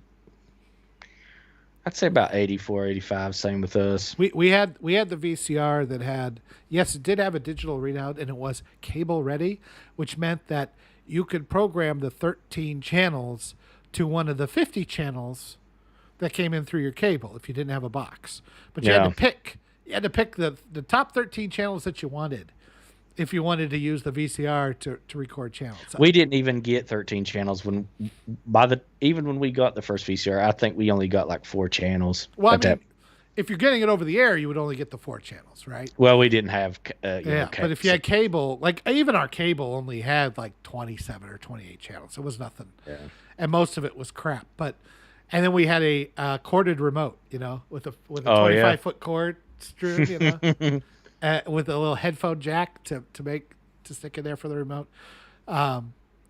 Oh yeah, and it was a front loader though. That was a big deal because then you could stick it in a thing and it wouldn't get banging on your little entertainment center shelf. It would be banging on the roof of that. Yeah, we had before the VCR. We had the it was not the beta. It was the one with the big, like the size of a vinyl record. They called it. Oh, you're talking about Laserdisc? No, it was not Laserdisc. It was you put it in, and it looked like it was an album, like a record album cover, and you put it in and like part of it slid out of the way.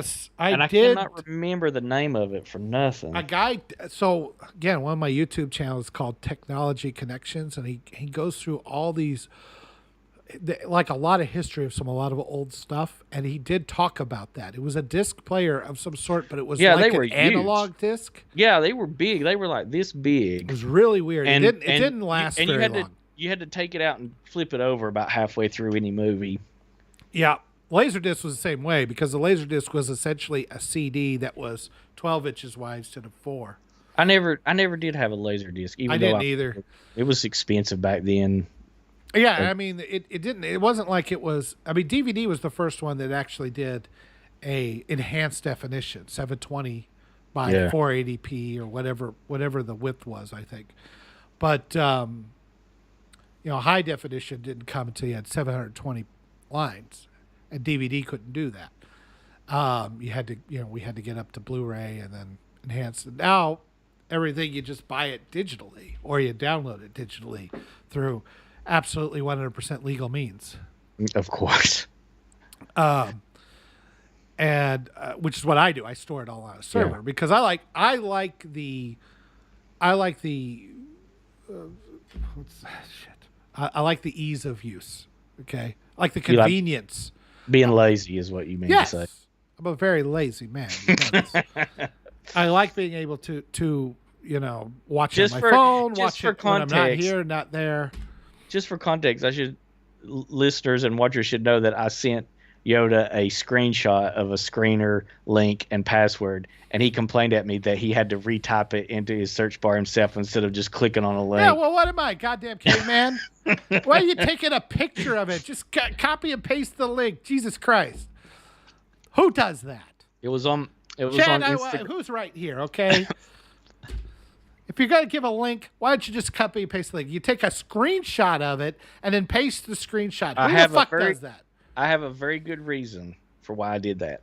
And that reason is I was too lazy to type it out myself and send it to you. So did they send it to you as a picture? No. She sent it to me in Instagram DM, and then you couldn't cut and paste the actual words from the Instagram. Well, not from my phone to. Yes, you can. Well, I don't know how to do that. Oh God, I think I need a judge's ruling on this one, chat. Yeah. We'll talk about that movie, which it's a great movie. Was a huge letdown. Anything you say, no, it's a masterpiece. Given how much you talk that up, I was shocked at how. You just don't get it, man. I don't. Yeah, well, that was part of the problem. What's happening? I don't know. The camera might be. I think the cam. What are you gonna do for this camera shot? Well, what I want you to do is I want you to take the camera and I want you to give it a twist as you throw it up in the air for 40 seconds. Well, don't ruin it. You're going to talk people out of it before they even get a chance to see it. Now, Phil will agree with me that it's a great movie. But one thing you're going to bring the English guy on your side. I don't think this is helping your case. I think that the official trailer now that's out is doing a little bit of a. I think they're making a mistake because they're advertising it. The trailer spins it as a straight up horror movie, and it is not. It is even though you dislike it, would you agree that it's more of a comedy, comedy? I was laughing. Yeah. I don't know if it was intentional or not. The things I was laughing at. Well, but your bad sense of humor aside, you could see. Oh. All right. You could agree though that shots fired. It's obviously meant to be, not a straight up horror movie. I was, yeah. I mean, I can't say I was scared or anything. My issue with it is that I had too much trouble trying to figure out what the fuck was going on the screen. I mean, I can't get the joke if I don't know exactly what's happening, or if I don't know. I need some clarity in what I'm looking at. We should stop talking about it because we're not even saying what it is, and I know that George will want to talk about it quite a bit when we get closer. We will. So. This is your teaser. We will save this for next time. Yeah. We'll see what George thought. But he loves it. I mean, he's interviewing the star with me. So I mean, he's typically wrong. So it's that's not. You're the disappointment here. I gotta tell you. Oh. That's what my dad always said. You get that too, huh? What movie are we talking about? We will discuss it when George is here. That is your tease. You'll have to come to the next stream, or do you want to say it? I don't know. No, it Dashcam, and it's coming out June 3rd, and it's a comedy horror. And then there was a Dashcam from last year, and it's not the same movie. That one actually got fairly good reviews, and I'm going to watch it because it looks like it actually. You're just gonna spot watch it now, so you can say like, "Oh, the other one is better." Yeah. Yeah. Okay. I thought that was implied. Yeah. Sorry that we were being vague about it, but it is. I thought it was my number one favorite movie last year. Like, I had that much fun with it. I get maybe if I had known going in that was more of a comedy, I might have gone in a better mindset. But I tell you, I just was not. You're not even a horror movie kind of guy. Anyway. I'm not. That's part of the problem. And then the other thing is that it just wasn't. It wasn't as obvious, or it wasn't. I wasn't clear. I just wasn't clear on what I was watching half of the time. And that's if you have bad camera work and you can't get the context of the scene, it's just not going to land. And that was my problem. I did not think I had no such trouble following it, so I don't know. I think maybe you need to, if you can force yourself to give it a second try. Man, there was times like, how did he get there? Why is he here now? Where did he come from? Oh, she's here now. What? Yeah. Whose camera am I watching here? Wait a minute. Who's streaming what? I don't know what's going on. Yeah. You're making it sound terrible. Ugh. Yeah, you don't seem to be refuting any of those things. You're just saying, "Well, you're making it sound bad." It's like, are any of those things untrue? I don't want to like piss it all out on the ground before we have a chance to get on with George, because he really wants to talk about it bad too, and I don't want to like us like, oh, sorry, we were going to talk about it, George, but me and Yoda decided to just go on about it for an hour last week, so we're gonna move on. Sorry about that, buddy. So, Maddox asking about Shaun of the Dead. Now, Shaun of the Dead is a fantastic horror comedy. Oh yeah, man, that's a great movie. Yeah, I love that one up and down. So so Dashcam is made by it's a very independent, small budget movie, and I don't know if you ever heard of the rock band Giant Drag, and the principal of that band and singer is a girl named Annie Hardy, and she stars in this movie. But basically is like a slightly heightened version of her real self. And it's very funny because she in the movie she's like a IRL YouTube streamer, and she goes to her friends in England that's in the band with her, because it's kind of a weird mix of her real life with this sort of alternate world reality. And so she goes to visit an old friend, and she ends up picking up this strange woman in like an Uber ride taxi kind of thing, and things go wrong because this woman's all weird and she's got horror movie demon powers, and things go out of whack, and she's trying to make it through the night, and it's very funny because a lot of it is comedical. It's like, and she's very abrasive in this movie. Like, she's meant to be unlikable, like all of her friends just tolerate her kind of person, much like me and my friends. And it's very funny. It's a lot of fun. If you go into it knowing that it's a horror comedy, you'll enjoy it a lot more. But the official trailer released for it, Dashcam, you can see it on YouTube. It doesn't. I think it makes a mistake. It would make you think that it's a straight up, paranormal activity kind of horror movie, and it's not. He asks if we are in the movie. I'm the guy on the bike. No. I'm the mud hole that you'll see about halfway through on the side of the road. So wait, you didn't think at least the part where she's got that, what is it, Trump shirt or something libs, and that woman gets killed and she lays it over. You didn't think like that kind of stuff was hilarious? I get. Like, well, okay? Was that what she? See, that's the problem. I didn't get that. That's what she laid on her face. That it was that Trump shirt or something. Yeah. So that was the problem. It's found footage. Call it by any other name, it's a found footage movie, and that's footage. My problem with it is because found footage movies do a terrible job of letting you, of getting you to understand what is going on, so that you can understand the point of what they're doing. If it's just spinning camera in the air, that's all you see. It's fucking. It's impossible to follow. It's very much an Evil Dead 2 type comedy horror. We can argue whether it's as good as that. Yoda obviously doesn't think it is, but it is that kind of, I never question what I was seeing on the screen with Evil Dead 2. I could just enjoy it. Anyway, it's done. She's live streaming. I guess she did do this during the pandemic. This is her response to just having something to do during the pandemic. I mean, I can respect that. Well, I don't think that it was like, what can we do? I'm bored. But it was done during the pandemic, because I was watching her. I had no idea that she was doing this movie, but she was doing that band car during the pandemic every night, and they probably obviously took her best takes and put it in the movie. Yeah. Yeah. The movie wasn't long. I don't think it was an hour. 15 minutes. And like 15 minutes of it was the credits of her just riffing. Yeah, which is pretty funny. You gotta admit that was kind of entertaining. Yeah, that was fun. Yeah. She's riffing on all the names of the, like, they have the chat always going down in the corner. That part I kind of liked. All those people that are chatting, and people are saying, "Oh, it's fake." It looked like what people would do in this kind of situation. I like it. She's like running for her life, and you're like, "Show tits." Yeah, that I loved. I'll admit that part I really loved. But there were times in the movie where it's like they forgot to do that. It just went dead for a while. And then but I don't know. I just had trouble getting. I watched the whole thing. I guess that's something. Yeah, I guess. And it was, like I said, it was barely an hour long. It could barely be considered a movie. I liked it. Is she like a real Trump supporter or an anti-Trump supporter? Or? She is not. No, she's no. She's very much like Alex Jones.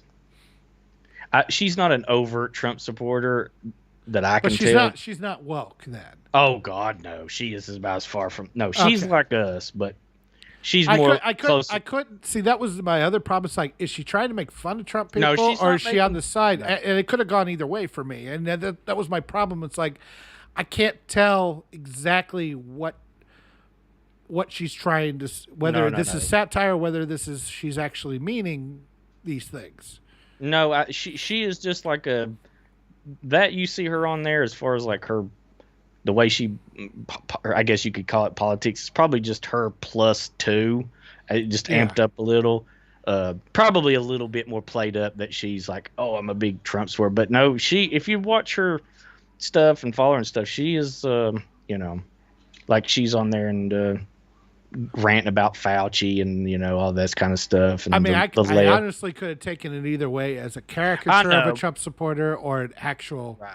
Or whatever you would call it, non-mainstream. I mean, she had the MAGA hat, so I'm going to guess Trump supporter, but... I think that they just played it up and made her a little bit more abrasive, probably because they probably thought it would be very funny to do that, and they're like, a certain members of the audience would be like, oh yeah, those people are so, and...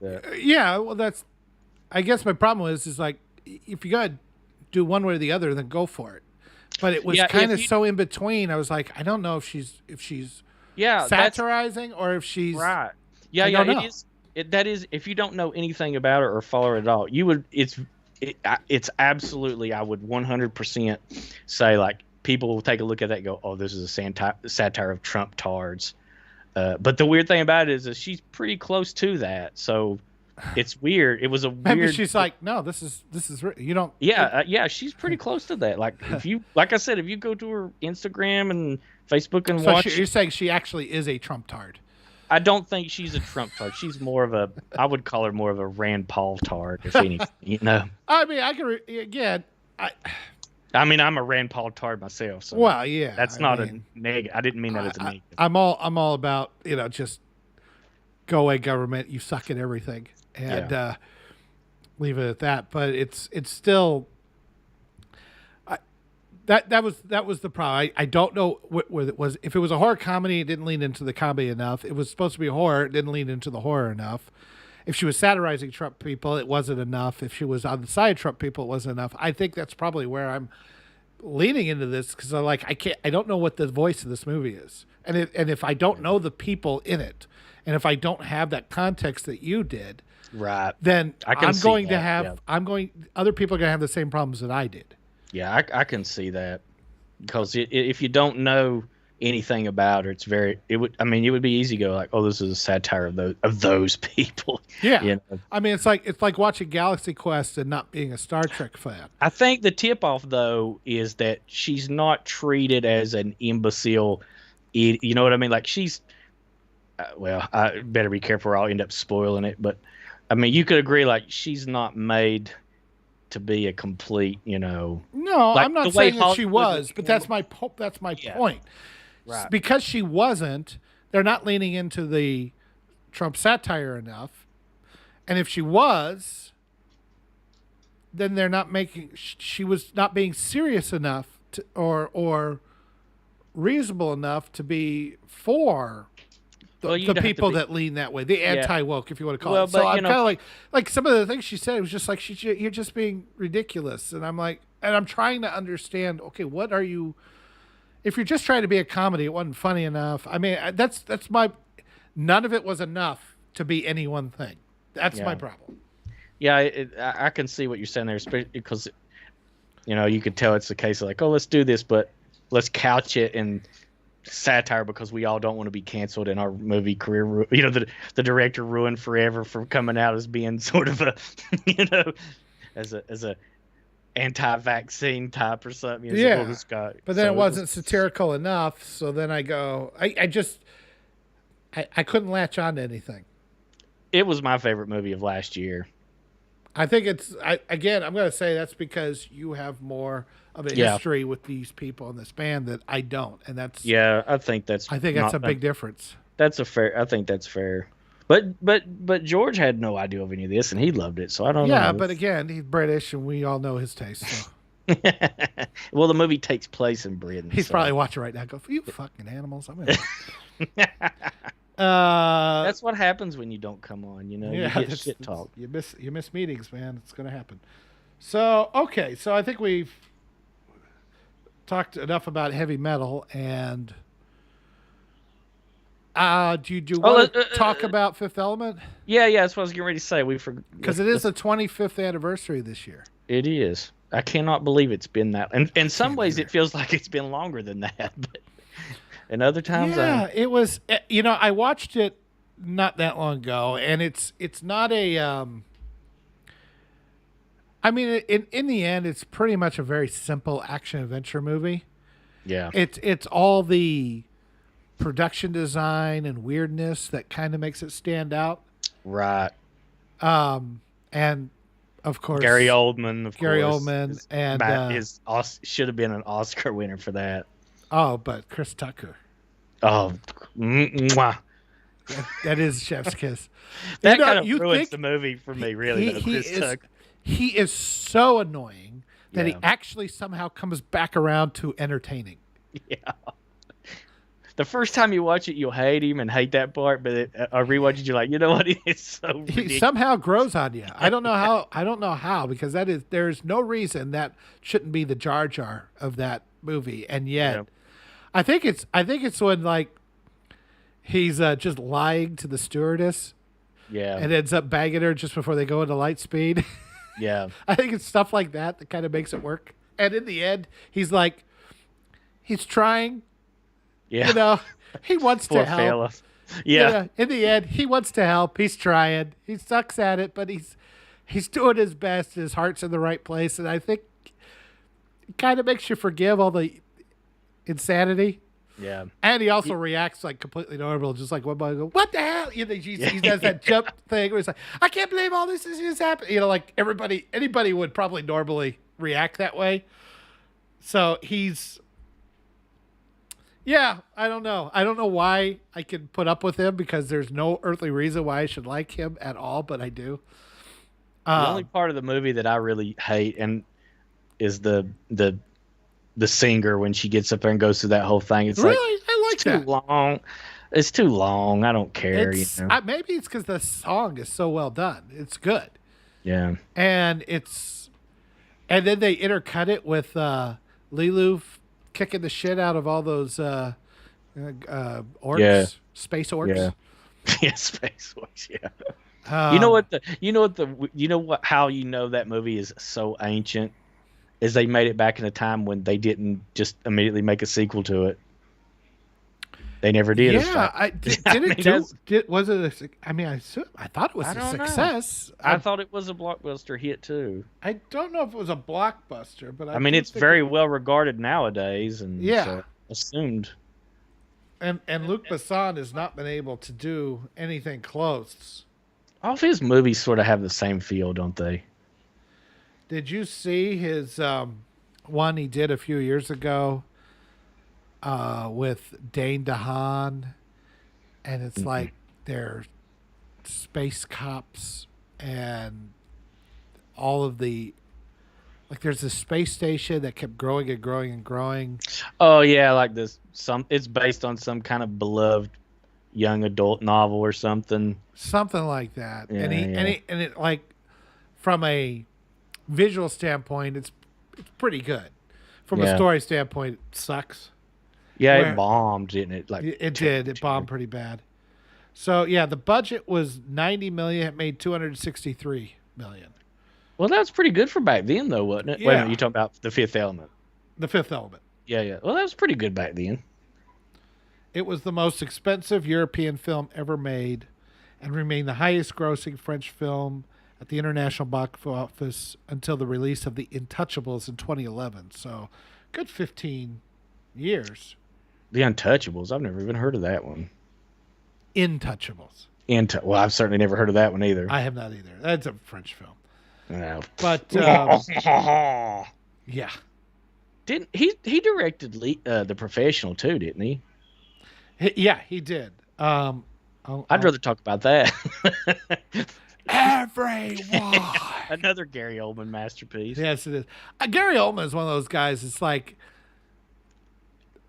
this is the same guy that was in the Fifth Element, The Professional, and Air Force One. And it don't even look like the same Winston guy. Churchill. The guy just there's no other guy that actor I've seen that could just meld into a role, even with limited amount of makeup or something. Like him in Fifth Element, I just cannot believe that's the same guy that's I know, it's crazy. Commissioner Gordon, you know? I know, it's nuts. But his work, let's see. Valerian and a City of 1,000 Planets. Yeah. That name probably killed that movie just as much as anything. And then he did that one a few years ago called Lucy. I saw that one with Scarlett Johansson. Yeah. Where she began using 100% of her brain and from some drug overdose. Yeah, that old trope.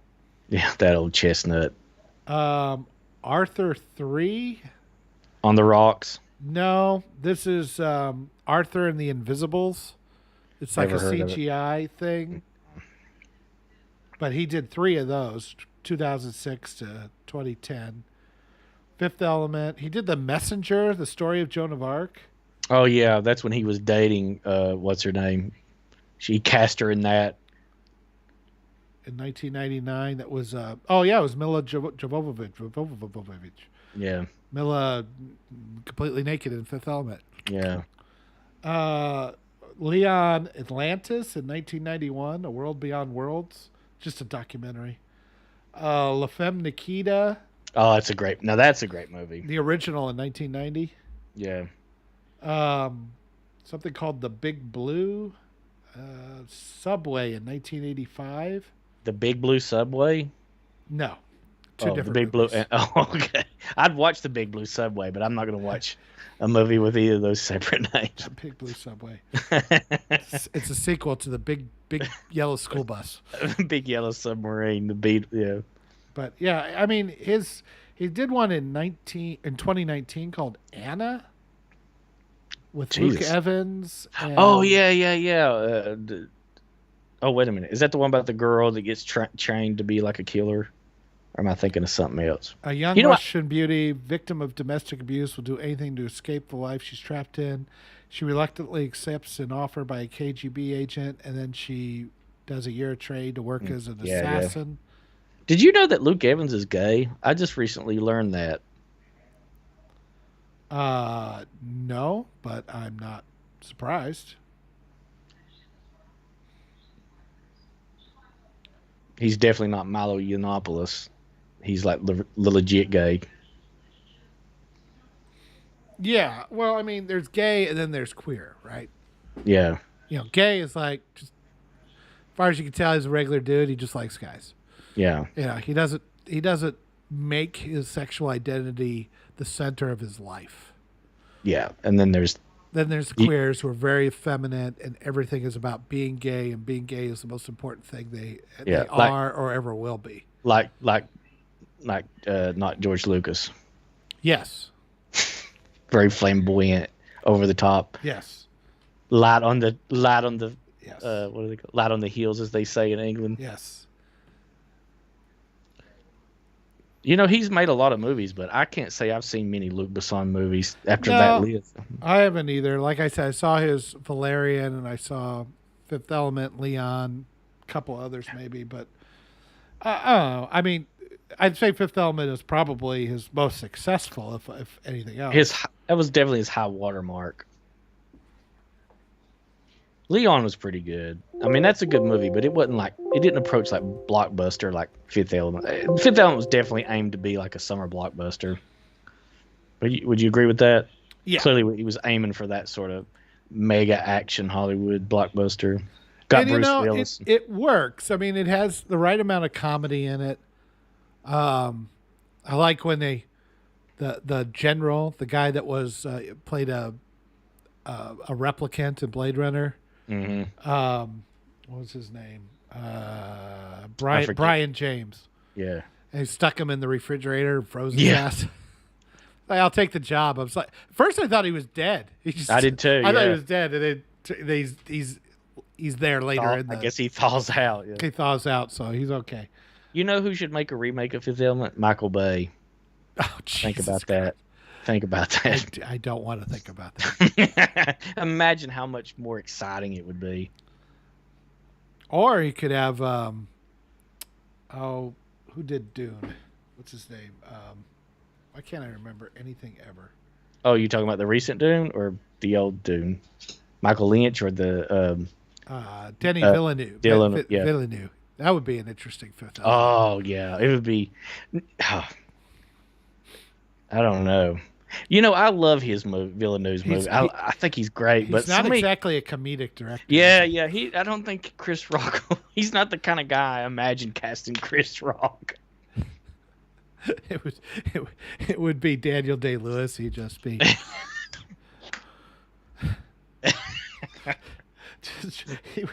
He would just be just extraordinarily Very dour. Yeah, just dour as hell. just hell. But the weird thing is, he'd still look like Chris Rock in the first movie. He'd have the big thing coming out. He's like, "Welcome to Ruby Rod's new show. How are you doing today? We have the new Ruby Rod. What do you say there, Corbin Dallas?" Yeah, it's like, oh God, kill me. I'd watch that. Drink your milkshake, Corbin Dallas. Oh, I saw. Speaking of Villeneuve movies, he did Sicario, and I saw that they've started production on Sicario 3. Did you like those Sicario? I think the first one is a masterpiece. Yeah, it's great. There's that scene in the traffic jam. Oh, it's the best part of the movie. Yeah. It is, if you ever dissect that scene, and I can't say that I'm the one who figured this out. I think it was Cinefix or something like that, but it is perfectly timed, maybe to the frame of, look at her in the car, look at these guys, look at the people up front, look at her in the car, look at it, and it keeps cutting it in half, like every scene, so that it speeds up, gets tenser and tenser, and things are happening until finally everybody starts shooting, right? Yeah. And it's so masterfully put together, those kinds of moments. He does a great job with that kind of stuff. And I did he do Sicario too? I want to say no, he didn't. No, he didn't direct it. Yeah, and I don't recall that the second one was really all that great. It's very much a middle story, and it leaves with obviously, a hook for a third one. It's okay, but it does not have the same, It doesn't have the it's impact. not it's not the same as the first one. Even though the director really tries to ape Villeneuve's style in that. Yeah. Villeneuve has a talent to his craft that I think is why his movies are such a cut above. Mm-hmm. And yet they don't make tons and tons of money, which is a shame. It is, man. I've been saying that. It's a shame that because people, it's just like the new Blade Runner. They're like, "Ooh, man, it's a masterpiece." It's now, great, and it is long, and it's not something I'm going to turn on even as readily as I would turn on the original Blade Runner, just because it's such a 3-hour investment or 3.5-hour investment. Let's make it on a tangent here. Which cut of the original? I'm gonna tell you right up front my favorite cut, but what is your favorite cut of the original Blade Runner? Mine is the theatrical cut. I love the narration. I love the private eye narration, and I like the ending. But I know a lot of people don't. I just don't have a huge, religious fervor to one cut or the other. I think, all things being equal, because Harrison Ford purposely did such bad line readings of those voiceovers. He says he didn't. He says he didn't do it on purpose. If he wasn't on purpose, they're still bad. I would like to hope that they were on purpose, because they're just awkward. Yeah. Terminators are back. I like it though. I think I prefer it. I think part of the reason I prefer it without it, because it lets you just kind of explore the world a little bit more without having somebody tell you what's going on. I like I like how it gives the noir the old detective. I like really that. Into film noir, I can understand why you might like that, but I'm for that movie, I just prefer it without it, and I think I prefer the more ambiguous ending. That's the thing that kills it for me, is I do not like the ambiguous ending. I do, because it's just you got to.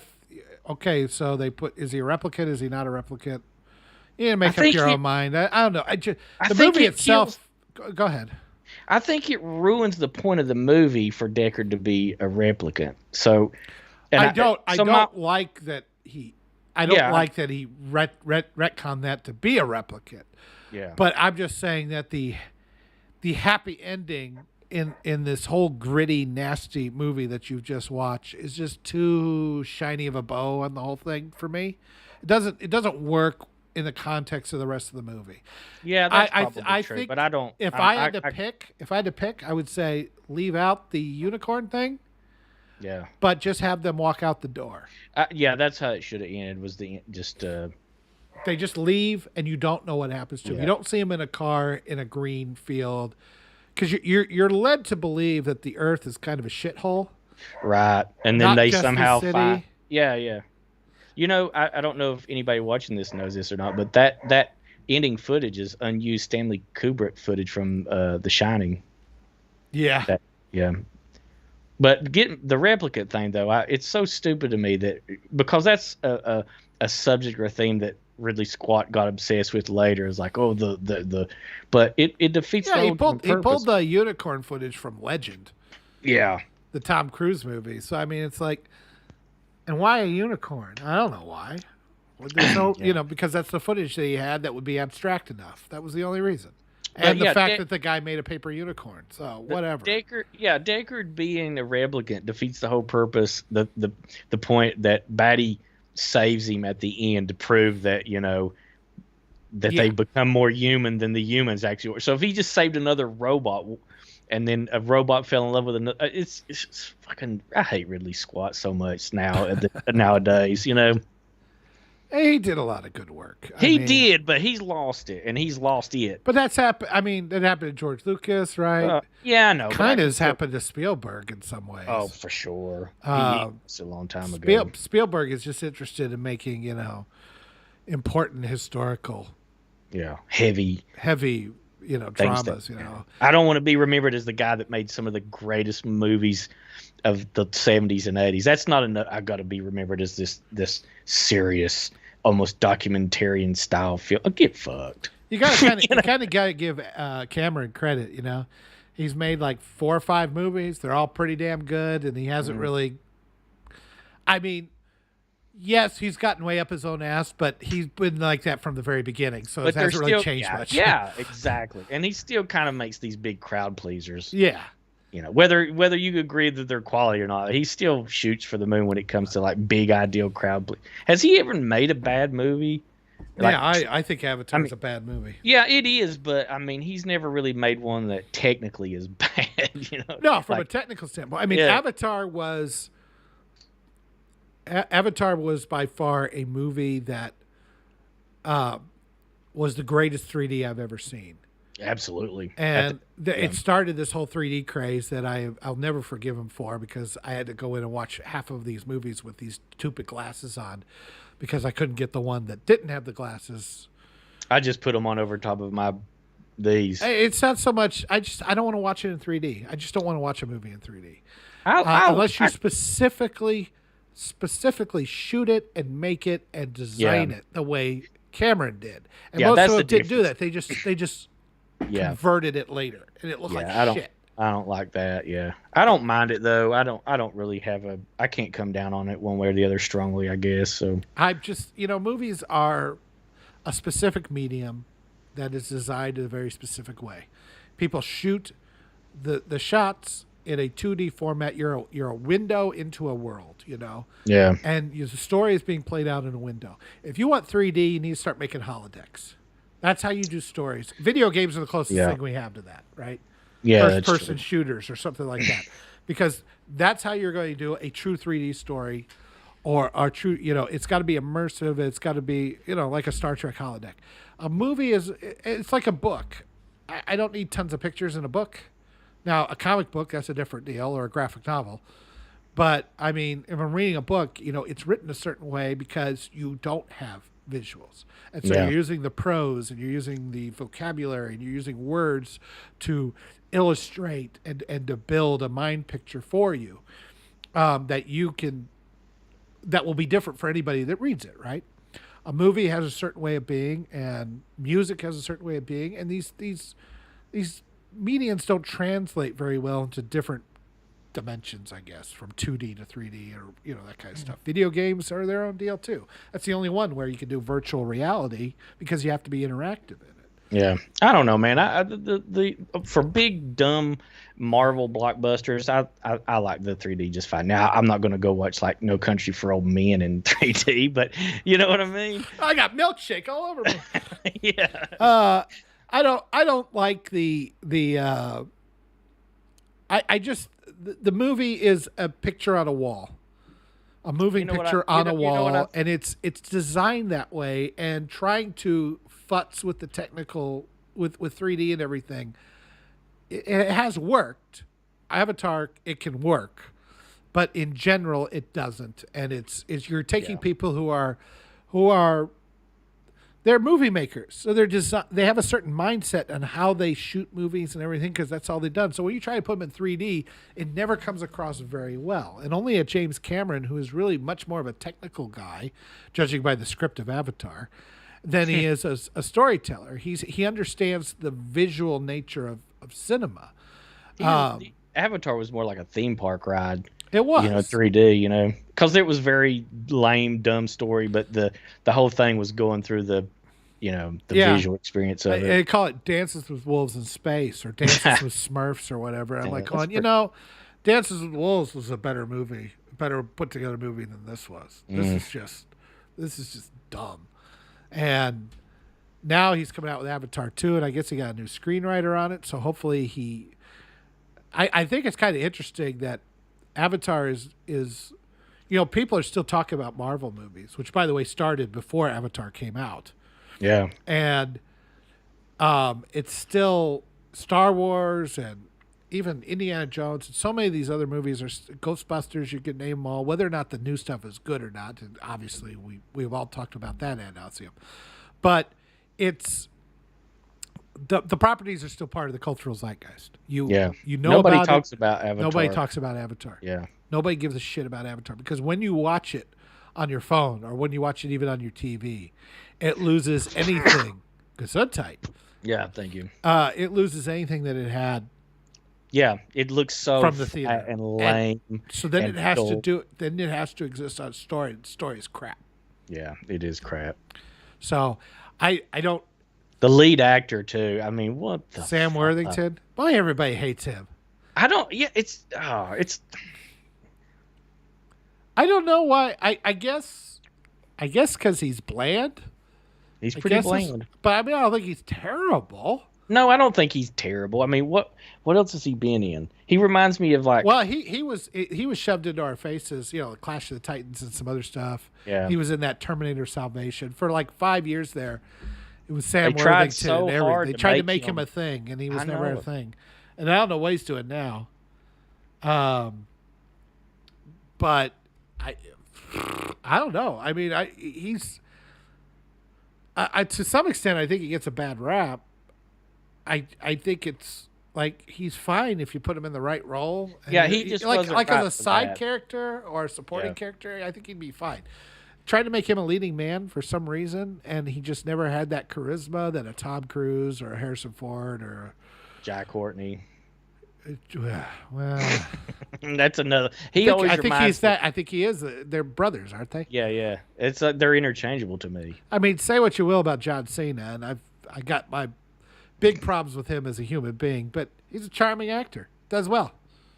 Yeah, I guess that's probably true. Peacemaker was. Never seen it. It's good. Is it really? It's not great. It's got some problems, but it is when it's funny and when it's on, it is fantastic. But there's times for me that the James Gunn-isms, kind of like the Joss Whedon-isms, go too far. You could do that fine in a 2.5 hour movie. On a 6 episode or 7 episode, 1 hour episodes each. Yeah. Show that shit starts getting old. Speaking of Gunn, his recent defense of Chris Pratt really makes me wonder about Chris Pratt. You know what I'm saying? I think Gunn is fine. I think other than he's drank the Kool-Aid, and I think he's finally starting to understand. I think once he got canceled and then brought up, I've noticed that he's quieted down on the whole cancel culture thing. When it came for him, then he started realizing, you know. Yeah. And so when he does the right thing, I'm gonna stick up for him. Well, he stuck up for Chris Pratt. Told somebody to get fucked. Why don't you like him? Because he has a few things that you don't. What he does a great job. I'm gonna stick up for my boy. Good for him. If you're gonna do the right thing, I'm gonna say good things about you. It's like I said on the website the other day. Out of all of his flaws, disloyalty is not one of them. No. Apparently. And the pedo jokes that he made on Twitter a while back. Now the reason why he got canceled because of those is because our side, I think it was Cernovich. Yeah, Cernovich, decided to say, okay, if you're going to play the cancel culture, we're going to find your shit and we're going to do it right back at you. Now, personally, I'm kind of the opinion that, eye for an eye, everyone ends up blind kind of thing. I mean, so we got him canceled, but then he ended up coming back. But in the end, I understand pointing out the hypocrisy, Yeah. but using that kind of weapon against them, it doesn't. I don't know that it served any good purpose. It doesn't work on this case because everybody that matters that can affect their career is just like them, so it doesn't really pay off. You know what I mean? That's the flaw with that. Not because I don't think that their own tactics should be used against them to teach them a lesson, but it's because, it's like, oh, we're going to call out the hypocrisy of this far left kook. Well, everybody that matters to his career is also a far left kook that agrees with him. So but they did cancel him though. They took him off of Guardians and then they brought him back. It didn't take though. That's the thing. It was just for show for a month or two. It was a little longer than that, but I mean, but that's kind of my point, I guess. In the end, what did we accomplish by using that tactic? Even if we got canceled for 5 minutes, and if he stayed off and he didn't direct Guardians of the Galaxy 3, would Guardians of the Galaxy 3 be better for it? I say no. Probably not. So I mean, what have we done that's worth a shit here? I mean, so the groomers at Disney won't be able to make $1 billion off of Guardians of the Galaxy 3. Yeah. So it's like, I get that, man. It's all a complex tapestry. It's too much. Some days I think it's just too much. It's like, okay, but if you hurt this guy, then you hurt this guy, and then this guy gets, screwed, but we don't like this guy. And then Kevin Bacon somehow works into this. Yeah. And I'm like, going, okay, it's just so complex. How about we just let everybody talk? Hey, thank you, Elon. Yeah. Just let everybody talk, and you guys can mute people and stop acting like this is the end of the world because you heard words you didn't like. Oh, I mean, the thing that Elon buying Twitter won't stop the cancellation stuff because they'll still attack, sponsors and stuff. Not with bots. But if he does it right, that's the thing. Yeah. They did it with bots. They did it with tons and tons of bots, and without the bots, and with other people being able to say their mind also to the sponsors, which they'll see that they're not the maybe this isn't as big a deal. See, I think that they got a skewed version of the universe because Twitter was putting their thumb on the scale. If Twitter stops putting their thumb on the scale, things will start going back to normal, I hope. Yeah, that's true. So people might go like, so all these blue-haired freaks aren't actually 90% of the country. No, go figure. They're more like 5%. I saw a meme and showed all these blue-haired drones, the NPC meme. It's like, we need to get our message out to everybody. And Libs of TikTok says, oh, okay. And they go, no, not like that. I heard the Babylon Bee hired her. Yeah, I heard that too. Yeah. She got 1 million followers after this whole thing was over. Yeah. Good on her. If that isn't the Streisand effect, I don't know what is. There's no way that Twitter could sit there and say, oh, no, we don't have a bias. And, okay, you blocked her. They suspended her for hate speech. She never said a word on there. She just reposted their videos. Just reposted their publicly available videos. You're going to sit here and tell me that was hate speech? I mean, maybe, dumb fucks, you shouldn't have put this up. Yeah. That nobody would know. But no, you proudly showed what kind of reprobates you are. Yeah, flaunt it. You flaunted your disgusting kinks that you were telling to your kids that you didn't want the parent. You just told them. I mean, basically, it's like a mobster going, okay, thanks for following. What it tells y'all, I'm going to be knocking off the Vinny tomorrow, 8 a.m. at the docks. Want y'all to like, share, and subscribe. Why are you arresting me? What the what? I don't understand. Why are you arresting me? They did that in Dr. Horrible, where Neil Patrick Harris was playing. It's like the next day after he's like, I'm going to go with the free. It's like, well, apparently Mr. Incredible, whatever the guy's name was, he watches this channel and so do most of the police. So I'm going to have to be more careful what I say on this. Because he threw a car at my head. Yeah, it really is like that.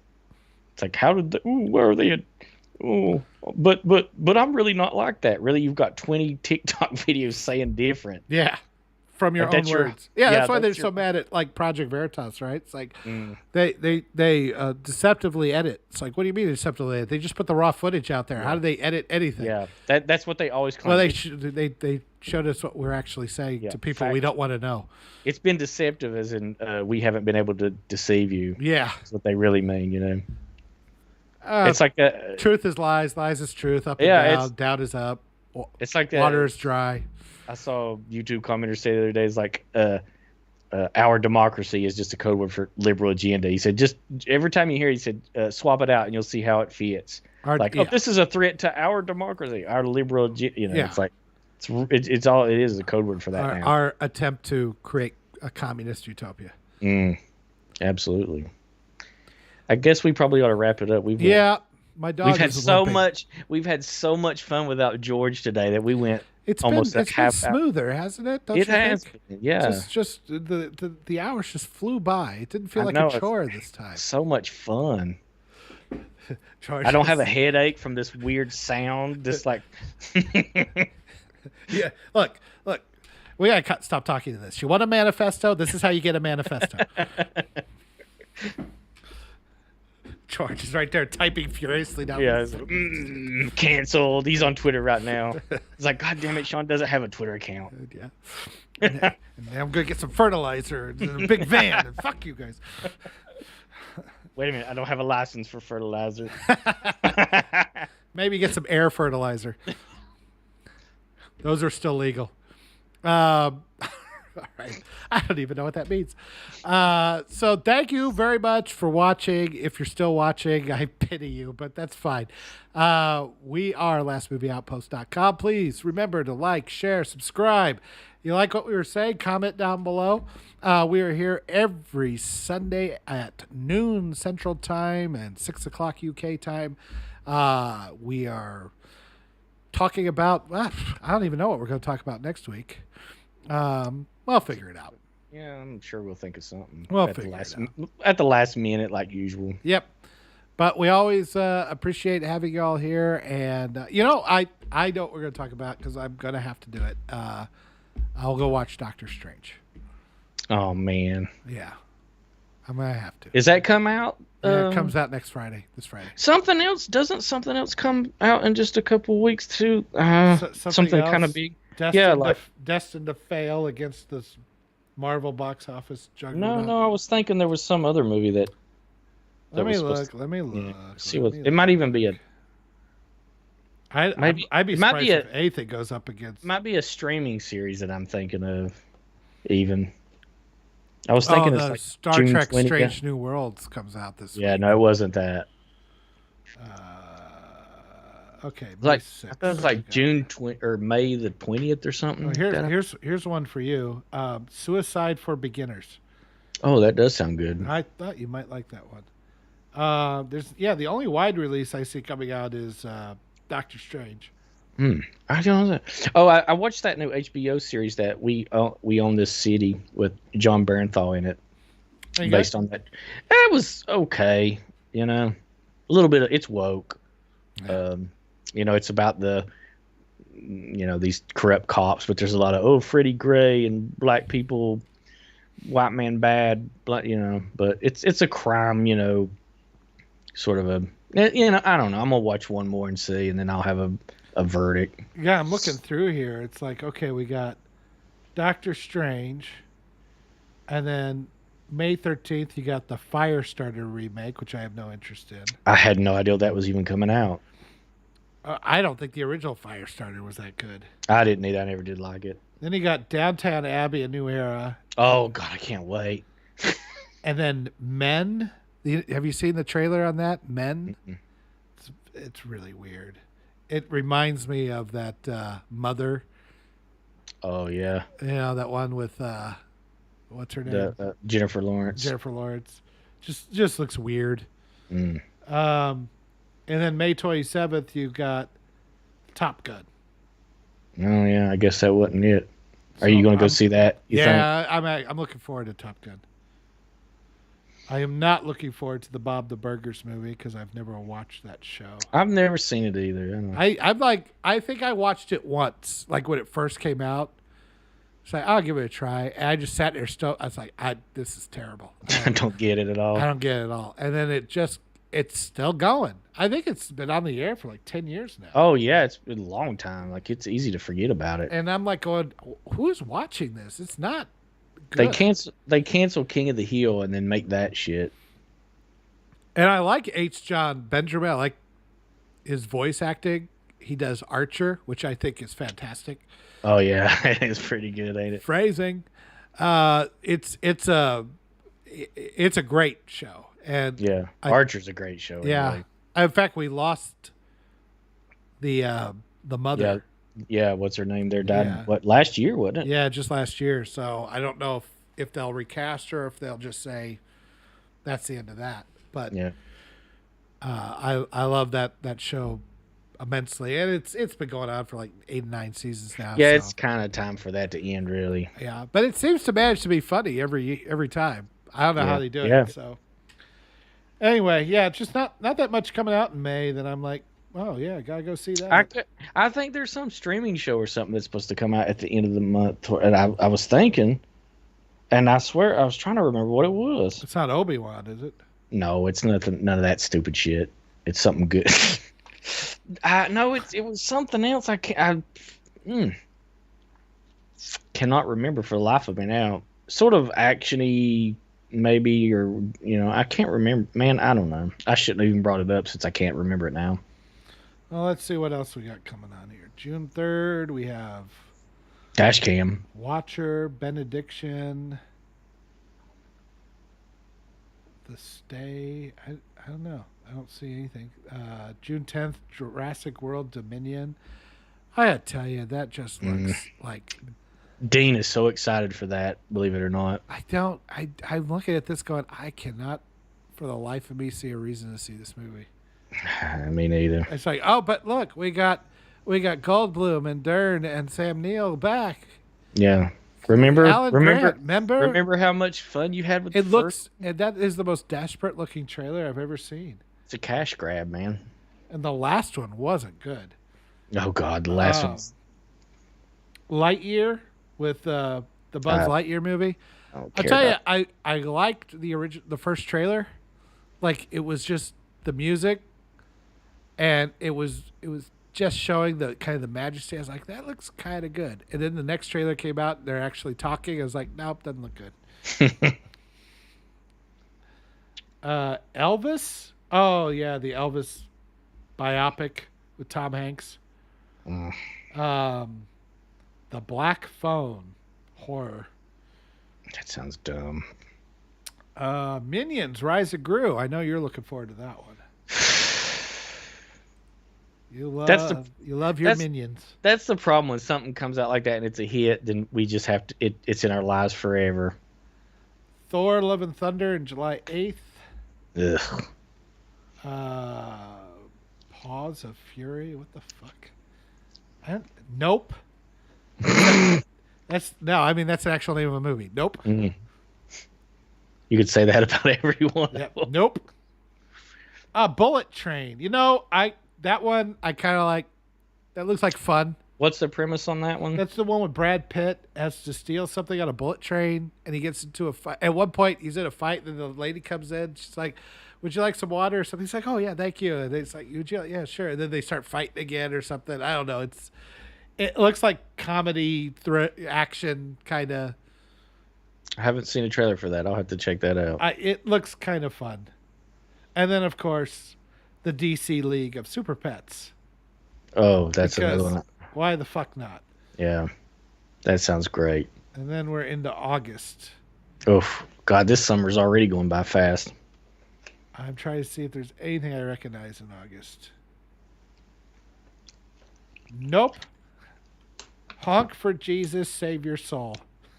Oh, that sounds great. That sounds fantastic. It's a September movie, so it's going to be awesome. And then it's a wasteland until November. I can't believe it's May already. Jesus Christ. May, yeah. It's just, oh God, it's like somebody accelerated the bullet train towards my final destination. The yawning grave. Yeah. It's like a comedian years ago. He's like, oh, when you're a kid, it's like, oh, Christmas, Easter, your birthday, Thanksgiving. He said, then you get older and it's just birthday, birthday, birthday. I was like, God. At the time I was like, haha. Now I'm like, he's so right about that. It's getting to the point. I look at a calendar and I'm actually seeing the year like flip. Yeah. I'm like, wait a minute. Wasn't it just 19 something? 2022? What the 23? Jesus Christ. I know we're almost halfway through this year. I know. I'm gonna be. Yes. I'm gonna be dead soon.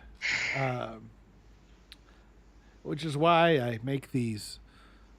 That's why we waste our streams, precious time. Long, boring. They just elongate my life.